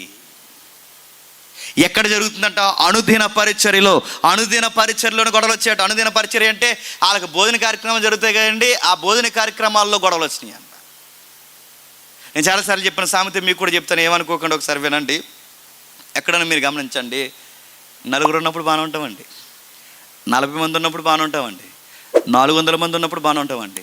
400 మంది 4000 మంది అయితేనే చెప్పండి స్టార్ట్ అవుద్ది రాగడ. తెలుగులో సామెత చెప్పిన, మంద ఎక్కువైతేనట బాగా పలసగా అయిపోయింది. ఇక్కడ మంద ఎక్కువైతే మజ్జిగ పలసన అయిపోద్దంటే అయిపోయింది, సంఘంలో అయిపోయింది. ఎంతమంది వచ్చారంటే కొన్ని వేల మంది వచ్చారు. 120 మంది ఉన్నప్పుడు చాలా బాగున్నారండి. 3000 మంది మారినప్పుడు కూడా చక్కగా సంఘం బాగుందండి. అంతలా నడుస్తుంది అనుకున్నప్పుడు ఈ 1000 మంది మధ్య గొడవలు వచ్చేసాయి. ఏ సువార్త కొరకైతే వారు పట్టబడ్డారో వాళ్ళ సాక్ష్యాలు సువార్త కొరకు ఉండాలి, వాళ్ళ తిని కార్యక్రమాలు సువార్త కొరకు ఉండాలి, వారి ప్రయాణాలు సువార్త కొరకు ఉండాలి, వారు చేసే ప్రతి క్రియ సువార్త కొరకు ఉండాలి, వారి దర్శనాలు సువార్త కొరకు ఉండాలి, వాళ్ళ ప్రేమ విందులు సువార్త కొరకు ఉండాలి, వాళ్ళు ఏం చేసిన సంఘ సువార్త వ్యాప్తి కొరకే ముడిపడి ఉండాలి. కానీ ఆ సువార్త కనుమరుగయ్యింది. వాళ్ళు ప్రబోస్తులు చెప్తున్న బోధకి పెడచెవిని పెట్టి చివరికి వాళ్ళు ఏం చేశారంటే భోజనాల దగ్గర గొడవ పెట్టేసుకున్నారు. భోజనాల దగ్గర గొడవలు వస్తాయంటే మళ్ళీ చెప్తున్నాను, చరిత్రలో ఎన్నిసార్లు జరిగినా సరిగ్గా గొడవలు, పెద్ద గొడవలన్నీ భోజనాల దగ్గర వస్తాయి. ఎందుకు వస్తాయి భోజనాల దగ్గర గొడవలు? ఎందుకు వస్తాయి అంటే మరి భోజనాలు కదండి, అందుకు వస్తాయి. భోజనాల దగ్గర ఎందుకు వస్తాయంటే ఈ వడ్డించోళ్ళు కుదురుండరండి. ఈ వడ్డించోళ్ళు ఏం చేస్తారంటే, ఈ వడ్డించే వాళ్ళందరూ అదో రకమైన మనుషులు ఉంటారు కొంతమంది. వీళ్ళు ఏం చేస్తారంటే ఈ వడ్డించే వాళ్ళందరూ వాళ్ళ తాలూకులు వస్తారని కొన్ని దాచేస్తారు. మరి మేమెవరం? ఆ అన్నం లేక రోడ్లని తిరిగిపోవాలి అన్నమాట మనం. అందుకు మనకి ఎట్టరు వీళ్ళు ఎవరికి పెడతారంటే, వీళ్ళందరూ ఎవరికి పెడతారో ఆ లోలు వస్తారు. ఆ లోలు అందరికి దాచేస్తారనమాట. ఆ లోపల దాచేసి ఆ బకెట్లు, పెరుగు బకెట్లు, ఏపుని ముక్కలు, మంచి మంచి కూరలు ఇవన్నీ లోపల దాచేసి ఎందుకు దాచేస్తారంటే మన వాళ్ళు వస్తారు అప్పుడు అంటారు. అప్పుడు వేద్దాం మన వాళ్ళు ఎవరు కనబడినారు ఎక్కడ వెనకాలి డయాస్ వెనకాలేటి. ఏ డయాస్ మీద వాకింగ్ చెప్తారో డయాస్ వెనకాలేటి వేస్తారు పట్టుకెళ్ళి. ఆ డయాస్ వెనకాల పెట్టి అక్కడ పెట్టేస్తారు, దాచేస్తారు, ఇలా అంతా వస్తారు. ఇవన్నీ తెలియకుండా ఉంటాయండి. ఏదన్నా ఆలస్యం అవుతుందేమో కానీ రే జాయింట్లు ఎలా వచ్చారా తెలియకుండా ఉంటాయండి. ఎగ్గులు కూడా ఫ్రై చేశారా, సారీ హెరేటి మాకు తెలియకుండా ఉంటాయి చెప్పండి. ఇటు పెరుగు కూడా తెచ్చారా, పెరుగు లేదన్నారు కదా ఇందాక. ఇవన్నీ తెలిస్తే పైగా వీళ్ళందరికీ ఎవరో తెలుసు చెప్పనా, వీళ్ళు చూసారు. ఎవరిని చూసారంటే ఈ మగాలు లేని విధవరాండ్లు ఉంటారు చూసారండి, పేదోళ్ళు, వాళ్ళు తక్కువ చేశారంటండి. మగాళ్ళు లేని విధవరాండ్లు అంటే ఎవరండి? సమాజంలో ప్రేమ లేక, కుటుంబంలో సరైన ఆదరణ దొరక్క, విధవరాండ్లు అనగానే ప్రతి దానికి విడ్డూరంగా చూసే ఈ సమాజానికి దూరంగా ఏమాత్రం సమాధానం దొరక్క, ప్రేమైన అనురాగమైన సంఘంలో దొరుకుతుందని ఏ విధవరాండ్లు అయితే సంఘంలోకి వచ్చారో ఆ భర్త లేని ఆ ఒంటరితనంలో ఉన్న ఆ ఇతర స్త్రీల్ని మొగోలు లేరని చెప్పండి, అడిగేవాళ్ళు లేడని, వీళ్ళ ఒంటరులు అని చెప్పి వాళ్ళకి సరిగ్గా అన్నం కూడా పెట్టడం మానేశారు. అంతే, గుసగుసలు స్టార్ట్ అయిపోయాయి. సినిగి గాలివాన అయిపోయింది. ఆ గాలివాన వార్త అలాగెళ్ళి అపోస్తుల చెవిలో పడింది. మనమైతే ఏం చేస్తాం? మన నిర్ణయాలు అయితే ఎలా ఉంటాయి చెప్పినా, భోజనాల కోసమే కదా గొడవ, ఇంకొచ్చే వారి నుంచి భోజనాలు కూడా లేవండి. మనం మొత్తానికి ఇంకేం చేస్తాం చెప్పినా, ఒకటి చేయండి అంటే చెప్పండి, మనం ఎలాంటి వాళ్ళం అంటే ఒకటి చేయమంటే ఒకటి చేస్తాం. ఇంకా భోజనాల కోసమే గొడవ వస్తుందని వద్దు, ఇంకా భోజనాలు కాడ వద్దండి, వద్దు, ఇంకా సందేహం ఏమైనా ఉంటా డిబ్బీలు వేసేయండి లోపల, మేము వడ్డీలు తిప్పేస్తాం అన్నారంట. ఇక మొత్తానికి పెట్టాడికి వీళ్ళు చేసిన పనికి ఇంకా తిండి లేనాడికి కూడా తిండి పెట్టరు. ఇంకా మొత్తానికి మన నిర్ణయాలు అలా ఉంటుంది. కానీ అపోస్తలు అలా కాదు. ప్రాబ్లం ఎలా వస్తుంది? భోజనాల వల్ల కాదు. ప్రాబ్లం ఎవరి వల్ల వస్తుంది? అందరి వల్ల కాదు. ప్రాబ్లం ఎలా వస్తుంది? వడ్డించే వాళ్ళ వల్ల వస్తుంది. అందుకే ఏం చేశారంటే ఆ వడ్డించే వాళ్ళు మార్చారు, ఆ 7 తీశారు, ఆ 7 మంచి వారిని పెట్టారు, సాక్ష్యమైన వారిని పెట్టారు, పరిశుద్ధాత్మ శక్తిని పొందుకున్నవారు. మీరు చూడండి, ఆ పరిశుద్ధాత్ముడు అనే పదం మిస్ అవ్వదు. మీరు చూడండి, మనం స్టార్టింగ్ నుంచి చదువుకుంటూ వస్తున్నాం. మీకు ధైర్యం కావడానికి అదిగో పరిశుద్ధాత్ముడు వస్తాడు, మీకు సువార్త చెప్పడానికి పరిశుద్ధాత్ముడు వస్తాడు, మీరు సాక్ష్యంగా నిలబడడానికి పరిశుద్ధాత్ముడు వస్తాడు. ఇప్పుడు పరిచర్య చేయడానికి కూడా ఎవరు కావాలట? పరిశుద్ధాత్ముడు వస్తాడు. పరిశుద్ధాత్ముడు పరిశుద్ధాత్ముడు పరిశుద్ధాత్ముడు అంటే ఏ క్రియ జరగాలన్నా పరిశుద్ధాత్ముడు ఉండాలి. మీరు పాత నిబంధన చదివే అలవాటు మీకుంటే మోసే గుడారం వేయడానికి కూడా పరిశుద్ధాత్మ శక్తి కలిగి నిపుణత, అంటే నగిసి పని కలిగిన వారు ఎవరైతే ఉన్నారో, ఆత్మ చేత నగిసి పని చేయగలిగిన వారు ఎవరైతే ఉన్నారో వాళ్ళని గుడారం పనులు చేయడానికి ఎంపిక చేసాడు. మీరు ఇంటికి వెళ్ళినారు, చదవండి. నగిసి పని అంటే వర్క్లో నెంబర్ 1 వర్క్ చేస్తారనమాట. అలాంటి వర్క్ చేయాలంటే ఎవరు ఉండాలట? వర్క్ చేయడానికి కూడా ఆత్మ ఉండాలట. వివేచన చెప్పడానికి కాదంటే పాత నిబంధన కాలం నుంచి దేవుని యొక్క గంభీరమైన క్రియలు జరగాలి అంటే ఆ క్రియ చేసేవాడికి ఎవరు ఉండాలి చెప్పండి? పరిశుద్ధాత్ముడు ఉండాలంటే. అందుకే అలాంటి పరిశుద్ధాత్మని ఎంపిక చేశారు, ఆ పరిశుద్ధాత్మని పొందుకున్నారు. ఆ 7గురిని అక్కడ పెట్టారు. 7 గొడవలు లేకుండా చక్కబెడతారు. అంటే ఈ 7 వచ్చిన తర్వాత గొడవ పెరిగిందా, గొడవలు తగ్గుతున్నాయా? గొడవలు లేవు. ఆ 7 వచ్చిన తర్వాత గొడవ తగ్గింది. ఇప్పుడు చూడండి, పరిశుద్ధాత్ముడు అనగానే ఎక్కడ చూడండి సమాధానకర్తగా ఉంటాడు, ఎక్కడ చూడండి ఆయన ఎక్కడుంటే అక్కడ ఏక మనసు కలగజేసేవాడుగా ఉంటాడు. పరిశుద్ధాత్ముడు ఎక్కడుంటే అనేకులకు ధైర్యం నింపేవాడుగా ఉంటాడు. ఈరోజు పరిశుద్ధాత్ముడు ఎలా ఉన్నాడో తెలుసా? ఈరోజు ఈ ట్రెండ్లో పరిశుద్ధాత్ముడిని అమ్మేశారు, ఒరిజినల్ పరిశుద్ధాత్ముని తోసేశారు. ఫేక్ వర్డ్స్ బయటకు వచ్చాయి. ఆ ఫేక్ వార్తలు చెబుతూ పదాలు ఉల్లంఘిస్తూ పరిశుద్ధాత్ముడని ఈరోజు రకరకాల వ్యాపారాలు చేస్తున్నారు. ఒక ఆయన అడిగాడు, పరిశుద్ధాత్మతో నిండుకున్నాడు అనమాట. ఆయన ఏమన్నాడంటే, నీ పేరు సతీష్ కదూ అన్నాడు. కాదు సార్ సంతోష్ అన్నాడు.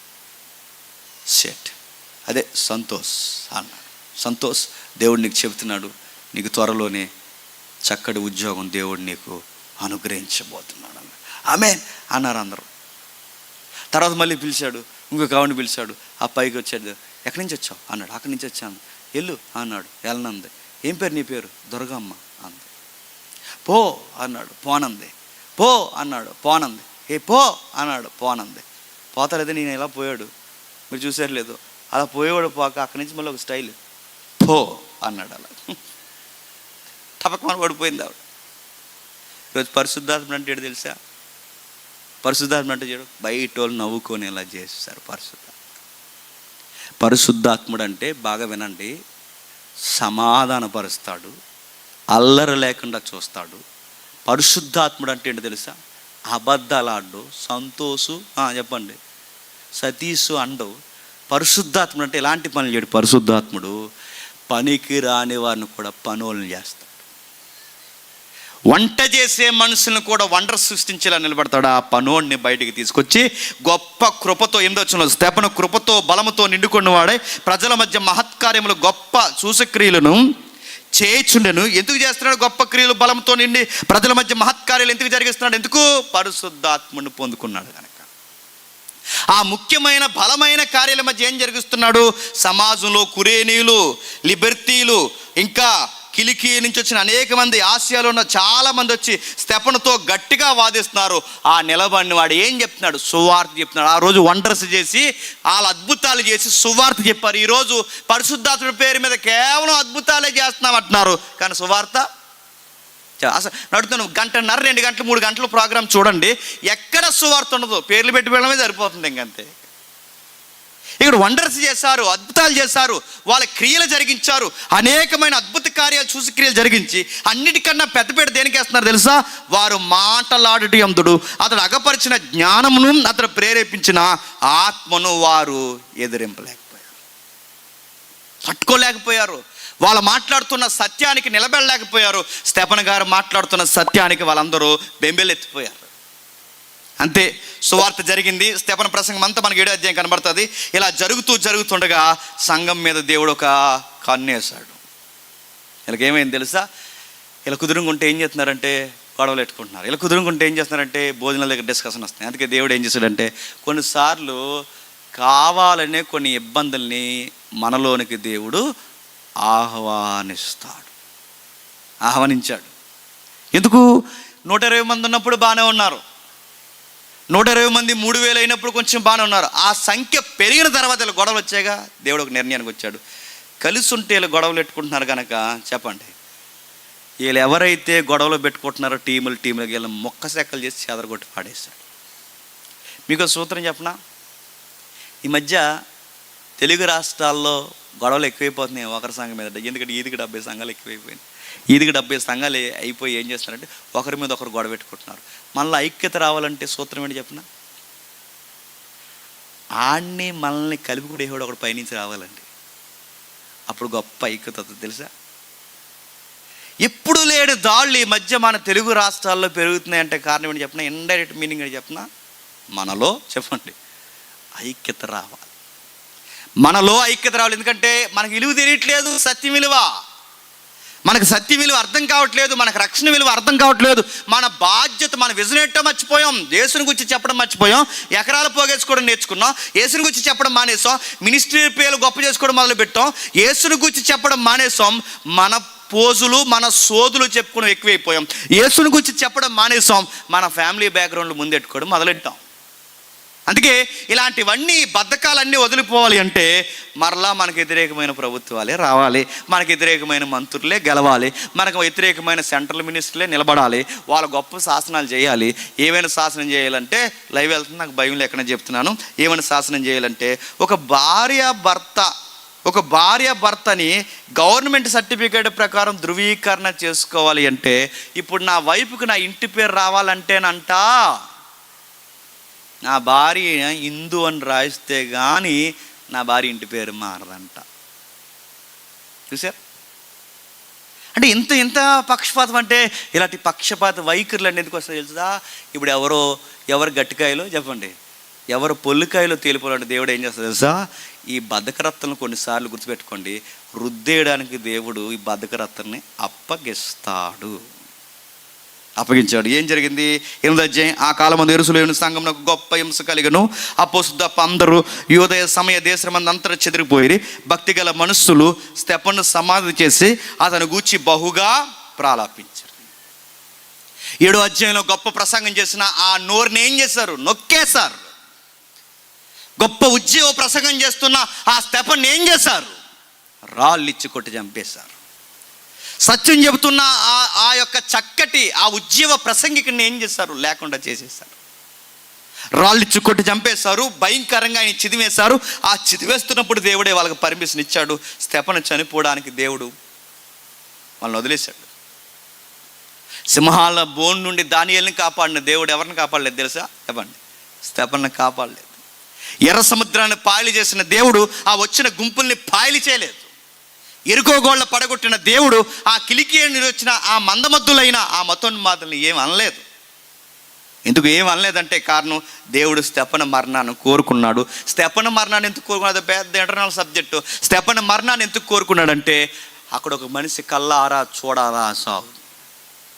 స్తెఫను మరణాన్ని ఎందుకు కోరుకున్నాడంటే కొందరు వ్యక్తుల మదిలో స్తెఫను మరణం ముద్రింపబడాలి.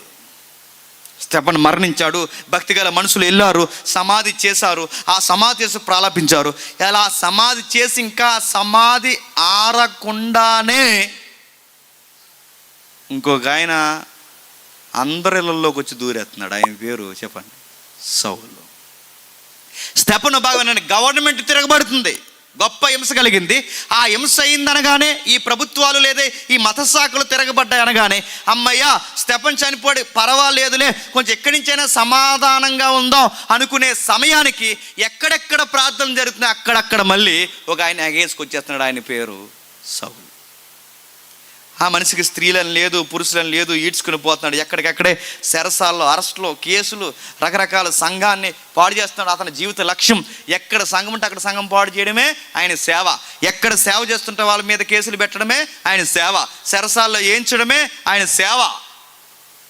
ఇది గొప్ప సేవగా చేస్తున్నాడు. ఈ సేవ చేస్తున్నప్పుడు నలిపేశారు, ఎంతమందిని తరిమేయాలో తరిమేశాడు.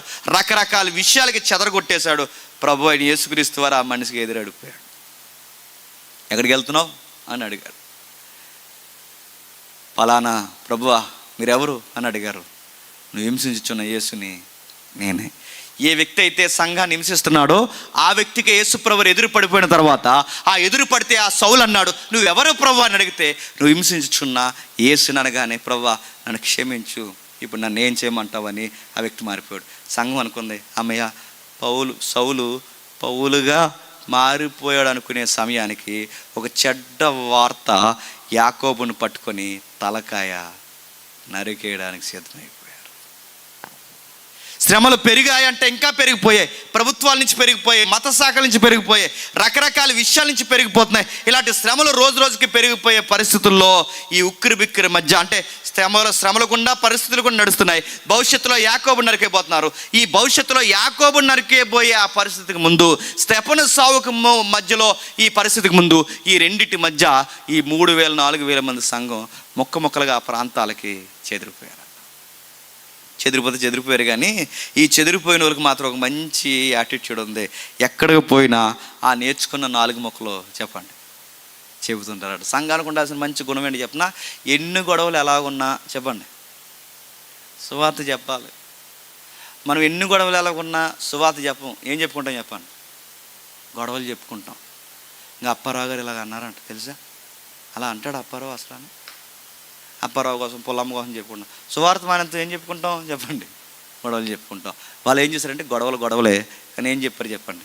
సువార్త చెప్పారు. చెదిరిపోయిన వాళ్ళందరూ పట్టు చేత పెట్టుకుని సువార్త చెప్పడానికి వెళ్ళిపోయారు. 11:19 స్టెఫను విషయమై కలిగిన శ్రమను బట్టి చెదిరిపోయిన వారు యూదులకు తప్ప మరి ఎవరికి నీ వాక్యం బోధింపక ఫెనీకే, కుప్ర, అంతియోకియ ప్రదేశముల వరకు సంచరించిరి. కుప్రేనీలు కొందరును కురేనీలు కొందరును వారిలో ఉండిరి. వీరి అంతియోకియకు వచ్చి గ్రీసు దేశపు వారితో మాట్లాడుచు ప్రభు అయిన యేసుని గూర్చి సువార్త ప్రకటించుచుండిరి. ప్రభు హస్తము వారికి తోడై ఉండిన గనక నమ్మిన వారు అనేకులు మళ్ళీ ప్రభు తట్టుదిరి. మీకు ఈ చదువుతుంటే మీకు ఏమనిపిస్తుంది? యెరూషలేము సంఘం ఎలాగైతే డెవలప్ అయ్యిందో చెప్పండి, ఇప్పుడు మళ్ళీ అలాగే ఒక కొత్త సంఘం పుట్టుకొస్తుంది. కొత్త సంఘాలు ఎలా పుట్టుకొస్తాయి? ఉన్న సంఘాల్లో తిరగలేకపోతే చెప్పండి, ఇందులో ముక్కలే చెప్పండి, కొత్త సంఘాలుగా పుట్టుకొస్తాయి. అనడానికి గుర్తేడు చెప్పిన, ఈ చెదిరిపోయిన వాళ్ళు ఎందుకు చెదిరిపోయారు? గొడవలు పెట్టుకుని కుదురు లేకుండా వీళ్ళు ఒకరి మీద ఒకరు ఎద్దేవ చేసుకుంటే వీళ్ళకి బాధ్యత లేదు కనుక దేవుడు ఏం చేశాడంటే చెదరగొట్టి పాడేశాడు. ఈ చెదరగొట్టిన వారు అక్కడక్కడ పరారైపోయిన తర్వాత వెళ్ళిపోయిన వారు సువార్త చెప్తున్నారు. నాణ్యమైన వాళ్ళు కొంతమంది సువార్త చెప్తుంటే మళ్ళీ కొత్త సంఘం ఒకటి కట్టబడుతుంది. వీళ్ళని వారు ఏం చేస్తున్నారు? వీళ్ళు ఏదో కూలీనాలు చేసుకుంటున్నారు. సాయంత్రానికి వచ్చి ఆ లూదియా ప్రార్థన పెట్టుకుంటారు చూసారా అని, అది వడ్న అలాంటి ప్రార్థన అయితే పెట్టుకుంటున్నారు. ఆ ప్రార్థన పెట్టుకుంటే 4-3 కూడుకుంటే ఏంటి బ్రదర్ జరుగుతుందంటే దాన్ని ప్రేయర్ అంటారు బ్రదర్ అన్నారు. ఓకే, ఏం చెప్తారు అక్కడంటే వచ్చి కూర్చుంటున్నారు. అరే బెల ఉంది, చాలా వాదార్పు ఉంది, ఏంటి దేవుడు ఎంతగా మన కొరకు బలయ్యాడంటే, అవునండి ఇతను వెళ్ళి ఇంకో ఇద్దరిని తీసుకొస్తున్నాడు. ఇలా ఒకరికొకరు వచ్చి వాదార్పు పొందుతున్నారు. ఇందులో ఇలా కొంతమంది జాయిన్ అయిపోయారు. ఎంతమంది అంటే ఫెనీకే, కుప్ర, అంతియోకియా, కురేనియా, ఇంకా గ్రీసు దేశం మాట్లాడేవారు చాలామంది. వీళ్ళందరూ వచ్చి రోజుకి 4, 8 అయ్యారు, 8, 10 అయ్యారు, 10, 15 మంది అయ్యారు, 20 మంది అయ్యారు, 30 మంది అయ్యారు, 40 మంది అయ్యారు, 100 మంది అయిపోయారు. ఉన్నపాటున చిన్న కూడుకులు కాస్త ఒక పెద్ద సంఘం అంతా కూడికైపోయింది. ఈ వార్త 12 మంది చెవిలో పడ్డాయి. బ్రదర్ అక్కడ చాలామంది సంఘంగా కూడుకుంటున్నారట. మనం 12 మంది ఎక్కడున్నాం? కాపర్ లేని గొర్రెల వలె ఉన్నారు. వాళ్ళకు ఒక కాపర్ కావాలి, మనలో ఎవరిని పంపిద్దాం అని వాళ్ళు డిస్కషన్ పెట్టుకున్నారు. ఎవరిని పంపిద్దామంటే నమ్మకస్తుడు ఎవరున్నారు? బర్నబాను పంపిద్దాం అన్నారు. బర్నబా అంటేనే నమ్మకస్తుడు, బర్నబా అంటేనే ఆదరణపుత్రుడు. బర్నబాకున్న గొప్ప గుణం ఏంటంటే ఎక్కడికి వెళ్ళినా పులలు పెట్టడు. ఎక్కడికి వెళ్ళినా బర్నబా ఏం చేస్తాడంటే పోయే వాళ్ళని కూడా చెప్పండి తీసుకుని వస్తాడు. అందుకే ఆయన పేరే ఆదరణపుత్రుడు. ఎక్కడికి వెళ్ళిన టీములు ఫామ్ చేయడు. ఏం చేస్తాడంటే ఆయన తీసుకుని వస్తాడు, కడతాడు, పట్టుకుంటాడు. అందుకే ఎవరిని తీసుకెళ్దాం? ఆయన తీసుకెళ్దాం. ఆయనకి దాతృత్వం కూడా ఎక్కువ. ఆయన భూమిని రాసి ఇచ్చేసాడు సంఘానికి. ఎవరికి? సంఘానికి.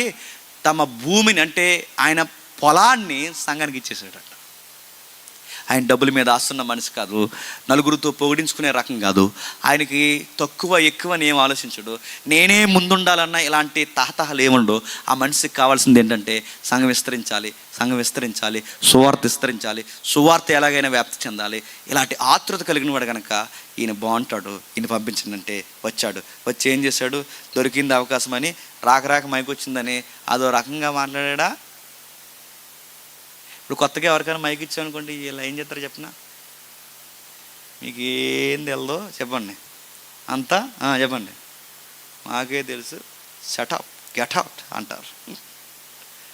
అలాంటి బిల్డప్ ఇవ్వలేదు ఆయన అలాంటి పోజు కొట్టలేదు. మీకు ఏం తెలియదు, ఎద్దేవో చేయలేదు. ఆయన ఏమన్నాడంటే ఒక మాట చెప్పాడు. ఏమన్నాడంటే, ప్రభు వాస్తవంగా వారికి తోడే ఉండి కనుక నమ్మిన వారు అనేకులు ప్రభు తొట్టు తిరిగి వారిని గురించి సమాచారం యెరూషలేములో ఉన్న సంఘపు వారు విని బర్నబాను అంతియోకు వరకు పంపించిరి. అతడు వచ్చి దేవుని కృపను చూసి సంతోషించి ప్రభువును స్థిర హృదయంతో హత్తుకున్న వలనని అందరినీ హెచ్చరించాడు. ఎందుకు స్థిర హృదయంతో హత్తుకోమంటున్నాడు? ఎందుకు స్థిరమైన హృదయంతో హత్తుకోమంటున్నాడు? ఎందుకంటే వీళ్ళు ఎక్కడి నుంచి వచ్చిన వాళ్ళు? ఫినేకే, కుప్ర, అంతియోకియా, గ్రీకు ఇలాంటి అన్యుల తెగ నుంచి వచ్చిన వారు కనుక వీళ్ళకి రెండు రకాల మనసులు ఉంటాయి. ఏంటి? ఇటు దేవుళ్ళలోనూ ఉంటారు, ఇటు లోకంలో ఉంటారు. మన వాళ్ళకి కూడా లేరు చెప్పండి అలాంటి వాళ్ళు. ఎందుకుండరు? పాస్టర్ గారితో ప్రార్థన చేయించేస్తాం, వేపనాయంతో ముహూర్తం పెట్టి ఇచ్చేస్తాం. దిక్కుమాలిన సామెత, భయం లేని సామెత అని చెప్పిన దేవుడు కట్టాలి అని చెప్పండి. పెట్టు, నీ కడతాడు పిండం రెడీగా ఉండు. దేవుడికి కట్టాలి, దయ్యానికి కట్టాలి. అన్నీ వద్దంటే ఎలాగండి? సాంప్రదాయాలు కట్టండి. మామిడాకులు కడితే తప్పని ఉందండి బైబిల్. మామిడాకులు కట్టడం తప్పని బైబిల్ రెఫరెన్స్ చూపించాలంటారు. మళ్ళీ దీనికి రెఫరెన్స్ అది తప్పండి. రాట అయితే తప్పేటండి, తాళు కట్టద్దండి, 3 పేటల తాడు తెగిపోతుంది ఉందండి. ఏ తాడు అది? ఈ తాడా? అది 3 పేటల తాడు తెగిపోదండి. రకరకాల ఏ తాడు కలిపేసి అక్షింతలు వేయొద్దని, అక్షింతలు అయిపోతే పూలు వేయండి అన్నారట.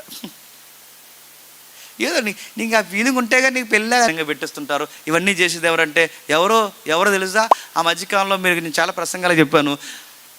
చర్చి కట్టడానికి పాస్టర్ గారే వేపనాయంతో ముహూర్తం పెట్టించడానికి వెళ్ళాడు. ఇంకేమనాలండి? ఇంకా గొడవలేదు. ఇంకా మా ఊర్లో అయితే ఇంకెంత భయం లేని, పిడుగు లేని, భయం లేని గడిచిపిండాలు ఉన్నాయంటే, మా ఊర్లో గడిచిపిండాలు ఉన్నాయి. ఎంత భయం లేని గడిచిపిండాలు అంటే ప్రార్థన చేసి భోగమంటే మా ఊర్లో పిచ్చెక్కిపోద్ది ఇవన్నీ చూస్తుంటే. అటో కడుగు ఇటో కడుగు అదే వద్దన్నాడు. అదే వద్ద ఉంటే పూర్తిగా దేవుళ్ళు, లేదా పూర్తిగా నమ్మకాల్లో ఉంటే పూర్తిగా నమ్మకాలు ఉండు, లేదా దేవుళ్ళు ఉండు. స్థిరంగా ఉండండి. శ్రమస్తే వెళ్ళిపోకండి, శ్రమస్తే కదిలిపోకండి. ఇక్కడ వస్తుందని ఇప్పుడు ఇక్కడికి వచ్చి రేపు అక్కడికి వస్తాను అక్కడికి పోయి, రేపు పొద్దున అక్కడ వస్తాను అక్కడికి పోయి ఇలా తిరుగుతూ పోతే రేపు పొద్దున ఈ దేవుడు కదా ఇంకో దేవుడు అంటే ఆ దేవుడి దగ్గర పోతారా? జాగ్రత్త, ఈ దేవుడి దగ్గర అలాంటి కుదరవని చెప్తున్నాడు బర్నబా వెళ్ళి. అయ్యో ఇలా గద్దిస్తే ఆగిపోతారేమనంటే, ఆగిపోయేది ఉంటే ఇప్పుడు ఆగిపోతారు. ఇలా గద్దించకుండా వాళ్ళని మభ్య పెట్టడం చాలా తప్పు. ఆగిపోయేది ఉంటే ఇప్పుడు ఆగుతారు. అందుకే చెప్తున్నాడు చూడండి, వాళ్ళని గద్దించాడు, స్థిరంగా ఉండమని చెప్పాడు. ప్రభువుని స్థిర హృదయంతో హత్తుకోవాలి. ప్రభువుని హత్తుకోవాలి, ఇంకేం హత్తుకోకండి. ఏ నమ్మకాలు హత్తుకోకండి, ఏ లోకాన్ని హత్తుకోకండి, ఏ వ్యక్తుల బంధాలని హత్తుకోకండి. మరి దేన్ని హత్తుకోవాలి? ప్రభువుని హత్తుకోండి. ప్రభువుని స్థిర హృదయంతో హత్తుకోవాలి. వాళ్ళని వారిని హెచ్చరించి అంటే ఎలా ఉంటుందండి? హెచ్చరించినంటే ఎలా చెప్తాడండి? హెచ్చరించడం అంటే కూలిగా చెప్పడమా? హెచ్చరించడం అంటే గట్టిగా, చాలా గట్టిగా కళ్ళు ఎర్ర చేసి మరీ చెప్పాడు. వాళ్ళకి హెచ్చరించి మరీ చెప్పాడు. దేవుడితో ఉన్నారు, దేవుడితోనే ఉండండి, మళ్ళీ లోకం జోలికి పోకండి. ముహూర్తాలు, మంత్రంలో చెప్తున్నాను, ముహూర్తాలు, నమ్మకాలు ఇలాంటి వాటి జోలికి పోకండి. దేవుడు నమ్ముకున్నారు. మీరు ఏం చేసినా ప్రార్థన పూర్వకంగా ప్రభువుని హత్తుకొని మాత్రమే చెయ్యండి. దేవుని మీద మాత్రమే బలంగా ఉండండి. దేవుడు అన్నారు ఇక దేవుడు అనండి. దేవుడు పెడతారు ఇక దేవుడికి పెట్టండి. దేవునితో ఉండాలనుకునే దేవుడితోనే ఉండండి. 2 అడుగులు లేకండి. గట్టిగా గద్దించారు. ఎందుకంటే వాళ్ళు అన్యుల నుంచి వచ్చిన వారు కనుక, అన్యుల్లో మిళితమైన ప్రాంతాలు కనుక, వాళ్ళు సమాజ మందిరాల్లో నుంచి కూడా, యోదయ మందిరాల నుంచి కూడా వచ్చిన వాళ్ళు కనుక ఈ అమావాసాలు, ఉపవాసాలు వీటి జోలికి పోవద్దని గట్టిగా వారిని హెచ్చరించాడు. అయితే అతడు పరిశుద్ధాత్మతోనూ విశ్వాసంతో నిండుకున్న సత్పురుషుడు కనుక బహుజనులు నన్ను అనేక మంది పిలవడానికి కారణం ఏంటి చెప్పినా? బాగా తిడతానని. తెలుసా? మీరు కావాలంటే అడగండి. ఆయన పిల్లలు బాగా తిడతాడండి. వాకింతో గట్టి తిడతాడండి. మన పిల్లల్ని తిడతాడు, మనల్ని తిడతాడు, చక్కగా తిడతాడు, శుభ్రంగా మనం గడ్డి ఎడతాడు. అంటే గడ్డి ఎడితే పిలిపిస్తారంటే ఉదాహరణ నేనే, సంవత్సరం అంతా పిలుస్తారు నన్ను, ఖాళీ లేకుండా పిలుతారు. అక్కడ గంట చెప్పి ఇలా వచ్చి మమ్మల్ని తిట్టేసి వెళ్ళిపోండి అంటారు. తెలుసా? తిట్టడం అంటే ఏంటంటే కదా, వాక్యంలో నుంచి చెప్తాను. గద్దిస్తే వింటారండి. ప్రజలన్నది ఎవరండి? వింటారు. గద్దించేవాళ్ళు లేకే అలా తయారయ్యారు, చెప్పేవాళ్ళు లేక అలా తయారు. గద్దిస్తే వింటారంటే మన గద్దింపులు, మన నరుని కోపం, మన కోపం నీతిని నెరవేర్చదేమో కానీ పరిశుద్ధాత్మ తీవ్రతతో గద్దిస్తే చెప్పండి వింటారు. నా కోపం, నా అజిమాసి కాదు. ఆత్మ యొక్క తీవ్రతతో పరిశుద్ధాత్మని ద్వారా హెచ్చరిస్తే ప్రజలు వింటారా? వింటారు. వాక్యాన్ని బేస్ చేసుకుని ఆ వాక్యాన్ని కొరడాగా జులిపిస్తే వింటారు. అందుకే ఆయన వచ్చిన తర్వాత జనాలు తగ్గిపోలేదు. చెప్పండి, ప్రభువు పక్షమున బహుజనులు పెరిగిపోయాడు. బహుజనులు పెరిగిపోతే ఏం చేస్తారు? ఇక మొత్తానికి అపోస్తులు ఫోన్ బ్లాక్ లిస్టులు పెట్టారు. ఏం చేస్తారు? మనమైతే ఏం చేద్దాం చెప్పండి. ఇప్పుడు మనల్ని ఓ సంఘం చూసుకోమని, ఇప్పుడు మేమే ఉన్నాం అనుకోండి, ఇంక 12 మంది ఉన్నాం అనుకోండి, మేమందరం అపోస్తులు, మీలో ఎవరినో పంపే జాగ్రత్తగా బాబు ఆ సంఘాన్ని జాగ్రత్తగా నడిపించాను. కానీ ఇతగాడు వెళ్ళిన తర్వాత ఇంకా సంఘం పెరిగిపోయిన తర్వాత ఇంక రేపు నుంచి మా ఫోన్ ఎత్తాడు. కవరేజ్ ఏరియాలో లేదు. సంప్రదింపులు శాశ్వతంగా నిలిపివేయబడ్డాయి. అక్కడ బాగా ఇక మొత్తానికి సంప్రదింపులు ఉండవు. ఒక ఏం జరుగుతుందో చెప్పండి. ఎందుకంటే సంఘం రాను ఏమైపోద్దంటే అదొక బ్యాంక్ అకౌంట్ లాగా తయారు చేసేసుకుంటారు. ఒక సేవకుల సదస్సు జరుగుతుంది. ఆ సేవకుడు భలే అన్నాడండి, నాకు భలే నచ్చింది. 500 మంది సేవకులు వచ్చారు. ఆ సేవకుల సదస్సులో ఆ పెద్ద ఆయన ఏమన్నాడంటే, చిన్న అమ్మాయికి పెళ్లి చేస్తామండి, దేవుని దయ వల్ల, అలాగే పెద్ద అమ్మాయికి పెళ్లి చేస్తామండి, అల్లుళ్ళు ఇరువురికి కట్నం ఏమిస్తామంటే చిన్నల్లుడికి చిన్న సంఘం ఇచ్చేసామండి, పెద్దలుడికి పెద్ద సంఘం ఇచ్చామండి. కట్నం ఏంటి? సంఘాన్ని కట్నంగా ఇస్తారా? అంటే సంఘాలు ఏమనుకుంటున్నారు? కట్నాలుగా నడుతున్నాను. సంఘాన్ని కట్నంగా ఇచ్చడం ఏంటండి? ఏమనుకుంటున్నారు చెప్పండి? ఏటీఎం సెంటర్లు అనుకుంటున్నారండి సంఘాలంటే. నలుగురు పోగైతే ఏమనుకుంటున్నారు తెలుసు? ఇంకా డోకాలేదు అనుకుంటున్నారు. నలుగురు పోగైతే ఏమనుకుంటున్నారు తెలుసా? పర్లేదు అనుకుంటున్నారు. ఏం పర్లేదు. సంఘం అంటే మనం బతికేది కాదు. సంఘం అంటే ఏటీఎం సెంటర్ కాదు. సంఘం అంటే మనల్ని పోషించేది కాదు. సంఘం అంటే ఏంటో తెలుసా? సత్యానికి స్తంభం. వాక్యానికి నిలయం, దేవుని ప్రేమకు కేంద్రస్థానం. వాక్యం చెప్పి అదిగో సత్యం అక్కడ ఉంది అని సంఘానికి ఏలెత్తి చూపించే ఒక సాక్ష్యం. అందుకే ఆయన వచ్చిన తర్వాత ఫోన్ ఆపే లేదు, కవరేజ్ లేదని లేదు, లేదా ఆ రోజుల్లో ట్రెండ్లో ఉన్నట్టు ఉత్తరాలు రాయడం, సంప్రదింపులు మానేయలేదు. ఒక పని చేశాడు. నేను ఒక్కడ ఉండాలి, ఇంకెవరు రాకుండా ఉండిపోవాలనుకోలేదు. ఏం చేశాడంటే, వర్క్ బాగా జరుగుతుంది, ప్రజలు పెరుగుతున్నారు, ఒక్కడి ఉంటే సరిపోదు, నాయకత్వ లక్షణాలు అనిపించుకో. నాయకత్వ లీడర్ క్వాలిటీస్ ఏంటంటే, పబ్లిక్ పెరుగుతున్నారు కనుక రకరకాల ప్రజలు తెలివి కలిగిన వారు వస్తున్నారు. ఇప్పుడు నేను ఒక్కడి ఉంటే సరిపోదు, ఇంకా నాలెడ్జ్ పర్సన్ ఎవరైనా ఉంటే బాగుంటుంది, ఎవరు ఉంటే బాగుంటుంది అబ్బా అనుకున్నప్పుడు ఆయనకి స్ట్రైక్ అయింది, ఆ సౌలు ఉంటే బాగుంటుంది. నేను చెబితేనే పబ్లిక్ ఎలా పెరుగుతున్నారంటే, సౌలే గనక మై కట్టుకుంటే పబ్లిక్ ఇంకా పెరుగుతారు. జనాల్లో ఇంకా రివైవల్ స్టార్ట్ అవుతుంది. ఎక్కడ ఎవరిని పిలుద్దాం? అక్కడ ఉన్నాడు, వెళ్ళాడు, సౌలుని తోడుకుని వచ్చాడు, సౌలుని పట్టుకుని వచ్చాడు. ఆ పట్టుకుని వస్తున్నప్పుడు అక్కడ పదం రాయబడుతుంది చూడండి. అంతటా అతడు సౌలుని ఎత్తుకుటకు తార్సునకు వెళ్ళి అతను కనుగొని ఆ స్థానంలో తనొక్కడిని ఉండట్లేదండి, మరొక స్పీకర్ని కూడా ఏం చేస్తున్నాడు చెప్పండి? ఇన్వాల్వ్ చేస్తున్నాడు. రండి బ్రదర్ కలిసి చేద్దాం. ఎప్పుడు మంచి స్పీకర్లకు ఉండే గుణం ఏంటి చెప్పినా, ఒకరినొకరు కలుపుకుంటున్నారంటే సంఘానికి అది దీవెనకరంగా ఉంటుంది. నేనే ఎప్పుడు నియంతలా ఉన్నాను అనుకోండి, గుర్తుపెట్టుకోండి, నేనే ఎప్పుడు నియంతలా ఉన్నాను అనుకోండి, సంఘం ఎదగదు. రావాలి, ఇంకా స్పీకర్లు ఎదగాలి, అనేక మంది స్పీకర్లు కలవాలి, సంఘానికి అనేక మంది చెప్పాలి, అందరూ కలిసికట్టుగా సంఘానికి చెప్తే సంఘం ఆత్మీయంగా ఎదుగుద్ది. ఇది ఎవరు ఆలోచిస్తారంటే, వాక్యంలో లోతైన ఏరున్న స్పీకర్స్ మాత్రమే ఆలోచిస్తారు. చాలామంది స్పీకర్లు, దైవజనులు వాళ్ళకి వాక్యం చెప్పడం వచ్చు, వాళ్ళే వాక్యం చెప్పకుండా అప్పుడప్పుడు మాలాటోళ్ళని ఎందుకు పిలుస్తారు? వాళ్ళే వాక్యం చెప్పకుండా మాలాటోళ్ళని ఎందుకు పిలుస్తారు? అది సంఘానికి మేలుకరంగా ఉంటుందని, అది సంఘానికి మేలు జరుగుతుంది. అంటే అనేక మంది వస్తే, ఇంకా స్థిరపరిస్తే, అనేక మంది వర్తమానికులు వస్తే సంఘానికి మేలుకరంగా ఉంటుందని పిలుస్తారు, చెప్పిస్తారు, వాళ్ళ పక్కన ఉంటారు, వాళ్ళతో కూడా మాట్లాడిస్తుంటారు. వస్తున్నాడు బర్నబా, మాట్లాడిస్తున్నాడు, బ్రదర్ పూర్తిగా నువ్వు మాట్లాడుదుకో, వీళ్ళందరితో నువ్వు మాట్లాడు, విస్తరించి మాట్లాడు. తోడుకుని వచ్చాడు. తోడుకుని వస్తే కానీ రానంటున్నాడంటే ఈ పెద్ద మనిషి. అప్పటికి ఈయనకి ఏదో గాయమై ఇంటికి వెళ్ళిపోయాడు. ఎవరు? సౌలు గారిని అక్కడ తీసుకెళ్ళిన తర్వాత అందరూ పైనుంచి కిందకి చూశారండి. ఎందుకంటే ఈయన గారు చేసిన పనులు మామూలు పనులు కాదు కదండి. దగ్గరుండి చంపించేశాడు. ఎవరిని? స్టెఫెన్ గారిని. వస్త్రాలు కాపలాగా వచ్చాడు. ఇంకేం చేశాడు? స్త్రీలను కూడా చూడకుండా భయంకరంగా బయటికి లాక్కొచ్చాడు. ఇప్పుడు సడన్గా మారిపోయినంటే నమ్ముతారా? అందుకే నమ్మలేదు. తీసుకెళ్ళాడు, పరిచయం చేశాడు. ఈ బర్నబా గారే పరిచయం చేశారు. లేదు మారిపోయాడు, నాకు అనిపిస్తుంది, పరిశుద్ధాత్మ నాకు చెప్తున్నాడు మారిపోయాడు అంటే మారిపోయాడు లేగా అనుకున్నారు. కానీ ఎక్కడో డౌట్. ఎవరి మీద? పౌలు గారి మీద, సౌలు గారి మీద. అందుకే బహుశా అనిపిస్తుంది, అందుకే ఆయన తిరిగి వెళ్ళిపోయాడు. సొంత తోడుకొని రా బ్రదర్. అలా కాదు, ఇప్పుడు నువ్వు వెళ్ళేది యెరూషలేము సంఘానికి కాదన్నాడో ఏంటో తెలియదు, కానీ ఇప్పుడు కొత్త సంఘం ఉంది, అంతియోక్య సంఘం. అంతియోక్య ప్రాంతంలో గొప్ప సంఘం ప్రారంభమైంది. రా అని తోడుకొని వచ్చాడట.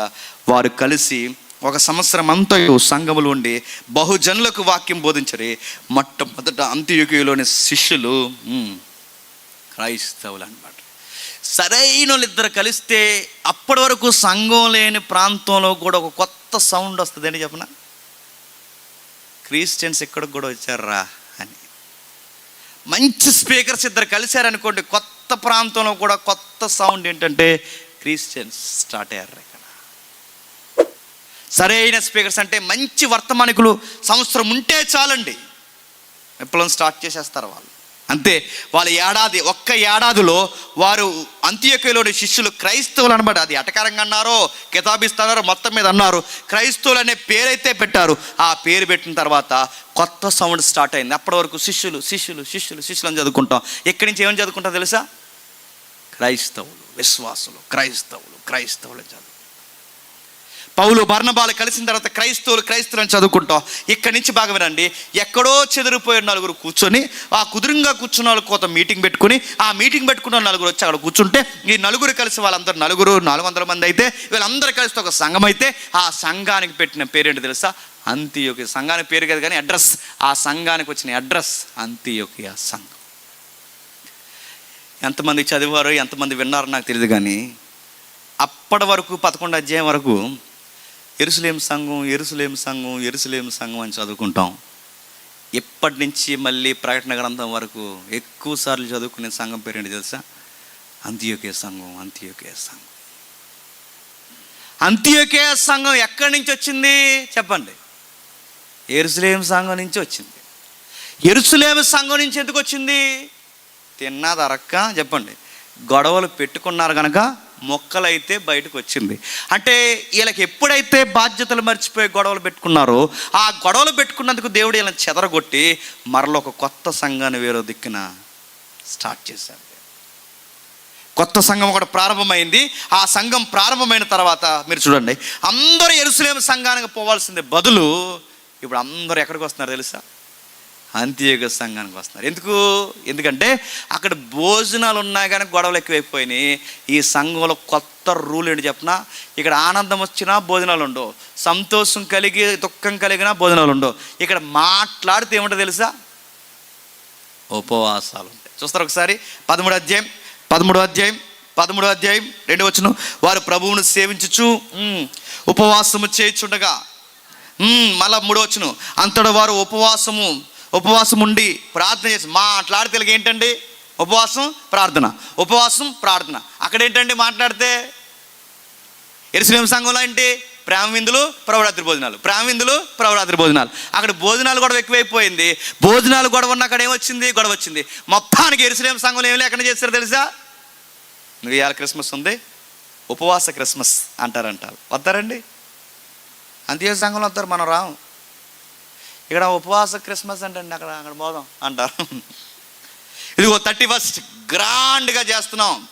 పాత సంవత్సరానికి వీడ్కోలు చెప్తున్నాం, కొత్త సంవత్సరానికి వెల్కమ్ చెప్తున్నాం. అయితే గమనిక, ఈరోజు సంపూర్ణ రాత్రి ఉపవాస కూడిక అంటారంట. 31st ఉపవాస కూడిక కానీ మనకి ఎలా ఉంటుందండి?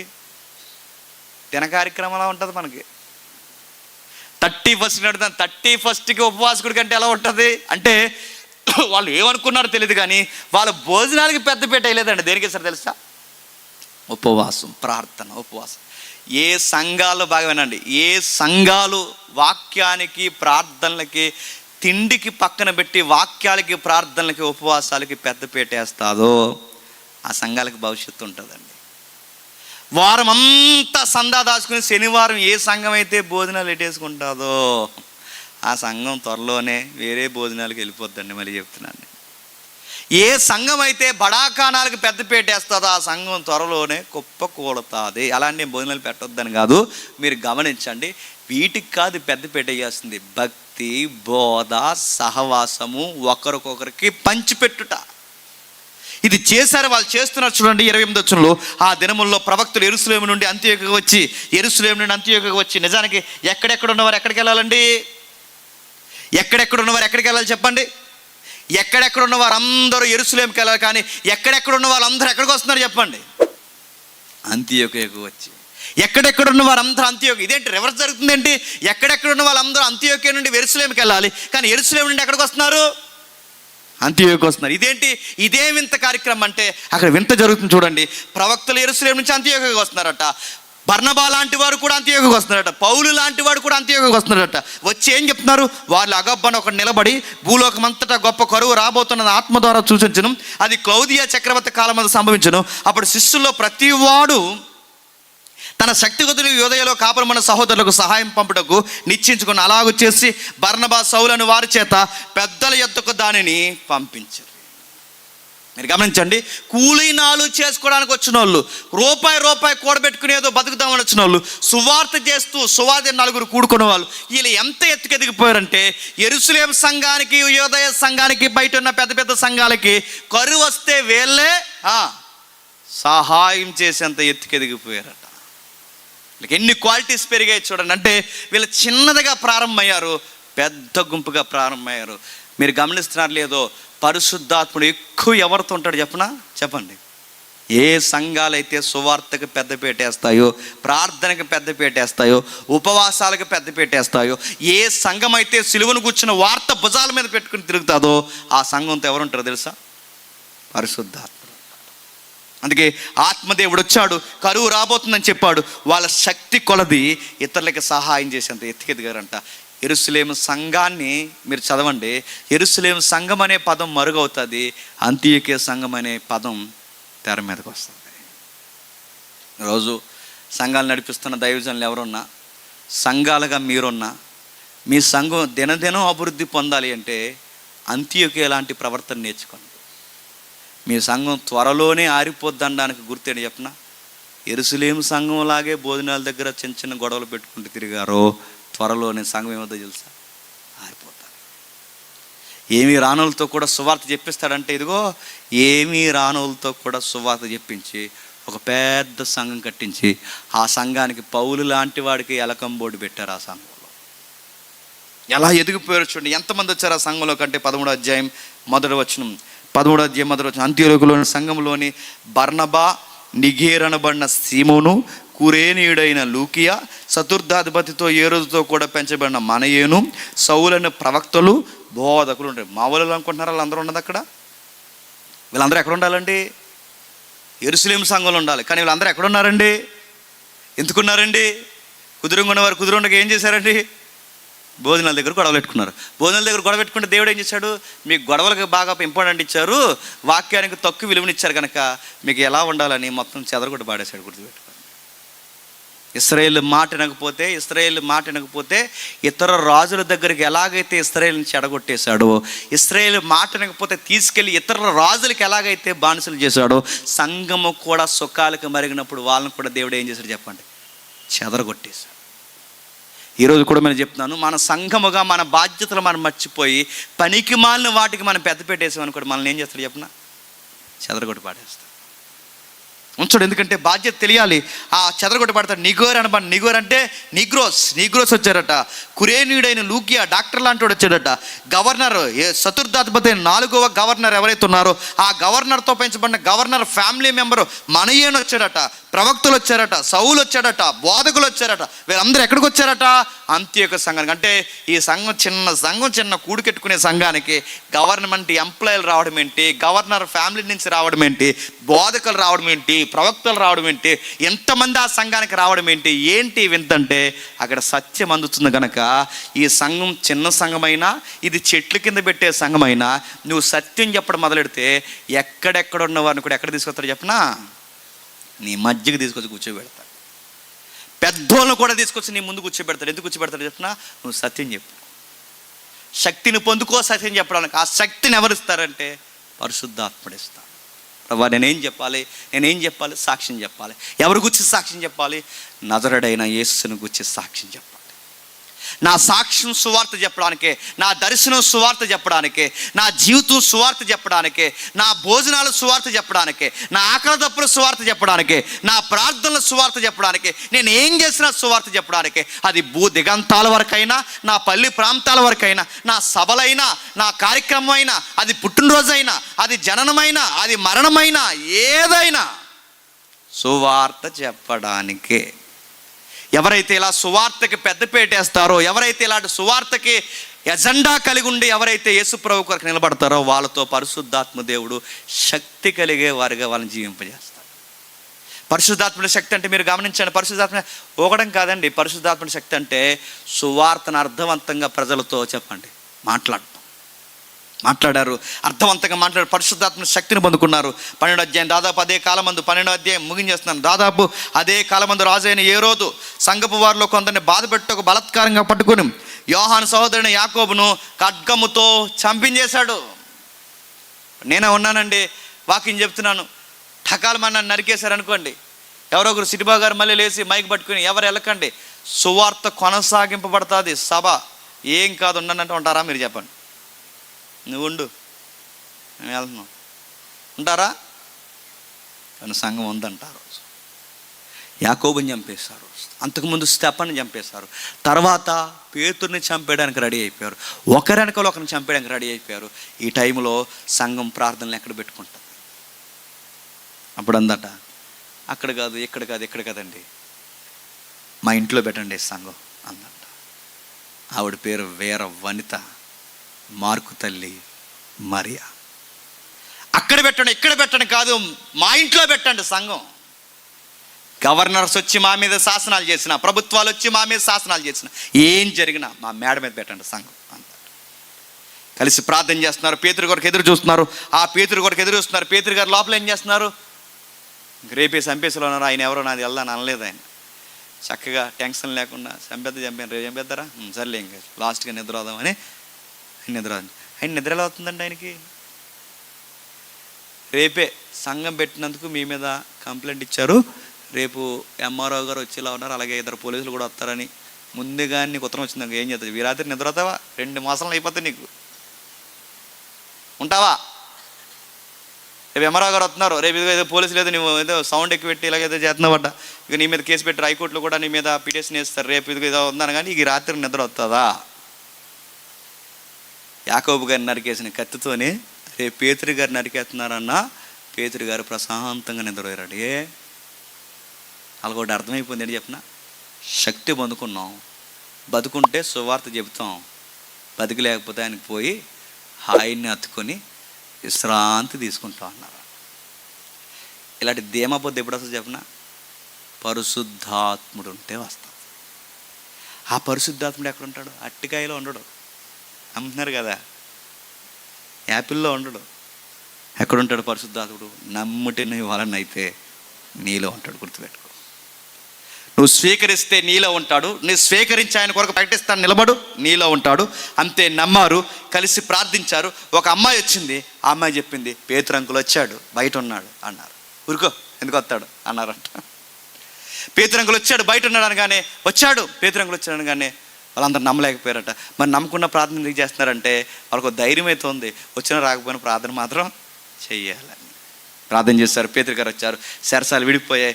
ఆ పేతురు గారికి ఎంత ఆశ్చర్యం చూడండి, నిద్రలో నడుచుకుంటూ బయటకు వచ్చాడట. నిద్ర అనుకుంటున్నాడంట ఆయన, కళ నిజమనగానే దేవదూత సెంటర్లోకి తీసుకొచ్చే వరకు అదంతా కళ అనుకుంటున్నాడు ఎవరు? పేతురు గారు. ఎంత ధైర్యంగా ఉన్నారో, చక్కగా నిద్రపోతున్నారు, ధైర్యంగా నిలబడ్డారు. పేతురుని చంపేసిన, యాకోబుని చంపేసిన, స్టెఫనుని చంపేసిన, పేతురుని చంపేయడానికి రెడీ అయిపోయిన అపోస్తుల్ని, చూస్తున్న వారిని, గొప్ప ఉజ్జీవంతో వాడబడుతున్న వారిని చంపేస్తున్న సంఘం చెదిరిపోకుండా అలా పట్టుకుని ఉండడానికి కారణం ఏంటో తెలుసా? పరిశుద్ధాత్ముడు. ఈరోజు ఆఫర్లు ఇస్తే యేసుక్రీస్తుని వదిలేసి మిగిలిన మతాల్లోకి పోతున్నారు. ఈరోజు శ్రమ కలిగితే సంఘానికి రావడం మానేస్తున్నారు. ఈరోజు ఇబ్బంది కలిగితే సువార్త చెప్పడం మానేస్తున్నారు. ఈరోజు సువార్త కొరకు ఏదైనా ఇబ్బంది కలిగితే ఆయన ఎవరో తెలియదన్నట్టు వ్యవహరిస్తున్నారు. ఇలాంటి వ్యవహారాలు ఎందుకు వస్తున్నాయి అంటే ఆత్మను పొందుకోకపోవడం. అందుకే ఎలుతు అన్నాడు, కలవరపడకుడి, మీరు పరిశుద్ధాత్మని పొందుకునేంత వరకు మీరు ఎక్కడికి వెళ్ళకండి. అందుకని అడుగుతున్నాను, ఎప్పుడు మనం సువార్త బలంగా చేయగలమంటే అడగండి, అడుగువానికి ధారాళంగా అనుగ్రహిస్తాడు. ఎతకండి, ఎతుకువానికి ధారాళంగా అనుగ్రహిస్తాడు. తట్టండి, తట్టిన వాడికి ధారాళంగా ఇస్తాడు. ఆ 3 వాగ్దానాలు ఎవరికి వచ్చి తెలుసా? పరిశుద్ధాత్మను వచ్చి. అడగండి అనగానే ఏమడిగారు? ఒక అరాకరం ఈ ప్రభువా అన్నారు. అడగండి అనగా ఏమడిగారు? బిడ్డలు లేరు ప్రభువా అన్నారు. ఆ వచనంలో అర్థం ఏంటి చెప్పిన? అడగండి. ఇదిగో మీ దేవుడు రొట్టెని అడిగితే రాతినివ్వడు, అంతకన్నా ఎక్కువ ఇస్తాడు. అడగండి అడగండి, అంతకన్నా ఎక్కువ ఏమిస్తా ప్రభు అంటే ఆ టెక్స్ట్ ఇంటికి వెళ్ళిన చదవండి, పరిశుద్ధాత్మని ఇస్తా. అంటే అన్ని వరాల కన్నా, అన్ని వాగ్దాల కన్నా గొప్ప వాగ్దానం ఏంటి తెలుసా? పరిశుద్ధాత్మని పొందు. ఆ పరిశుద్ధాత్మ పొందుకుంటే ఏం చెప్తాం? సత్యం చెప్తాం. ఆ పరిశుద్ధాత్మను పొందుకుంటే ఏం చేస్తాం? నీతికి పడి చావాలనుకుంటాం. ఆ పరిశుద్ధాత్మను పొందుకుంటే ఏం చేస్తాం? తీర్పుకు భయపడతాం. ఆ పరిశుద్ధాత్మను పొందుకుంటే ఏం చేస్తాం? దేవుని యందు భయభక్తులు, నీతిని గూర్చి, పాపమును గూర్చి, తీర్పును గూర్చి భయం కలిగి ఆయన వస్తున్నాడు త్వరలో అని చెప్పుకుంటూ తిరుగుతాం. నేను లెక్క చెప్పట్లేదు కానీ, సంవత్సరం చెప్పట్లేదు కానీ, అంచనాల ప్రకారం చూస్తున్న పరిస్థితులను బట్టి యేసుప్రభు త్వరలోనే చెప్పండి వచ్చేసేలా ఉన్నాడంట. వచ్చేయాలని కోరుకునే వాళ్ళు మొదటి నేనేనండి ఇక్కడ ఉన్న వారిలో. త్వరలోనే వచ్చేసే వాళ్ళు ఉండే. ఎందుకంటే చెప్పిన సాలంకి నస, ఈ రణగొణ ధ్వనులు, ఈ వాతావరణాలన్నీ చూడండి, త్వరగా వచ్చేసాడు అనుకోండి, రెస్ట్లోకి పోతామండి, గొడవ ఉండదు. ఇంకా త్వరగా వస్తాడు. ఈ త్వరగా వచ్చి ఆయన వచ్చే లోపు ఏం చేయాలంటే వెళ్ళండి ఇతర సమీప గ్రామాల్లో కూడా చెప్పండి, తండ్రిని గూర్చి, కుమారుని గూర్చి, పరిశుద్ధాత్మను గూర్చి ఈ త్రియేక నామంలోనికి సువార్త చెప్పి బాప్టిజాలు అనుగ్రహించండి. ఇది చెయ్యండి. అందుకే ఈ వసంతన ప్రతి సంవత్సరం చేసే పని ఏంటి చెప్పనా? ఆయన చెప్పలేకపోయినా చెప్పండి, చెప్పించే మాలనోటోని పిలిచి మారండి అయ్యా అని ప్రకటించడానికి రూపాయి పోగేసి 3 రోజులు సభలు పెడుతున్నాడు. డబ్బులు ఎక్కువైపోయి కదా వసంతానికి. సువార్త చెప్పిస్తున్నాడు. ఎందుకు చెప్పిస్తున్నాడు? ఇదిగో చెప్పాలి. ఆయన వచ్చే సమయానికి, ప్రభు వచ్చే సమయానికి సంతలో ఉన్నాం అనుకోండి, సంతలో కోడిగుడ్లు కొంటూ ఉన్నాం అనుకోండి, కోడిగుడ్ల దగ్గర వచ్చేస్తే ఏమైపోతామండి? పిండి రూపు దగ్గర ఉన్నాం అనుకోండి, ఏమవుతుంది? ఆయన వచ్చే టైంకి ఏమంటారు చెప్పండి? ఎప్పుడు కోరుకునేది అదే అండి. సరిగ్గా ఆయన వచ్చే సమయానికి సంతల్లోనూ ఫంక్షన్లో కాదు, సరిగ్గా ఆయన వచ్చే సమయానికి సువార్తలో ఉండాలి. అంతేనండి, ఇంకంతకన్నా బ్యూటీ ఏం లేదండి. ఆయన అలా వచ్చే సమయానికి అలా సువార్తలు ఉన్నాం అనుకోండి, ఇంతకన్నా దాని లేదు. ఎలా ఉన్నవారం అలా మేఘాల మీద లేచిపోతాం. అందుకే ఆయన వచ్చే లోపు మనం పని చేద్దాం. వెళ్ళండి, ఈ వాగ్దానమును పొందుకోండి.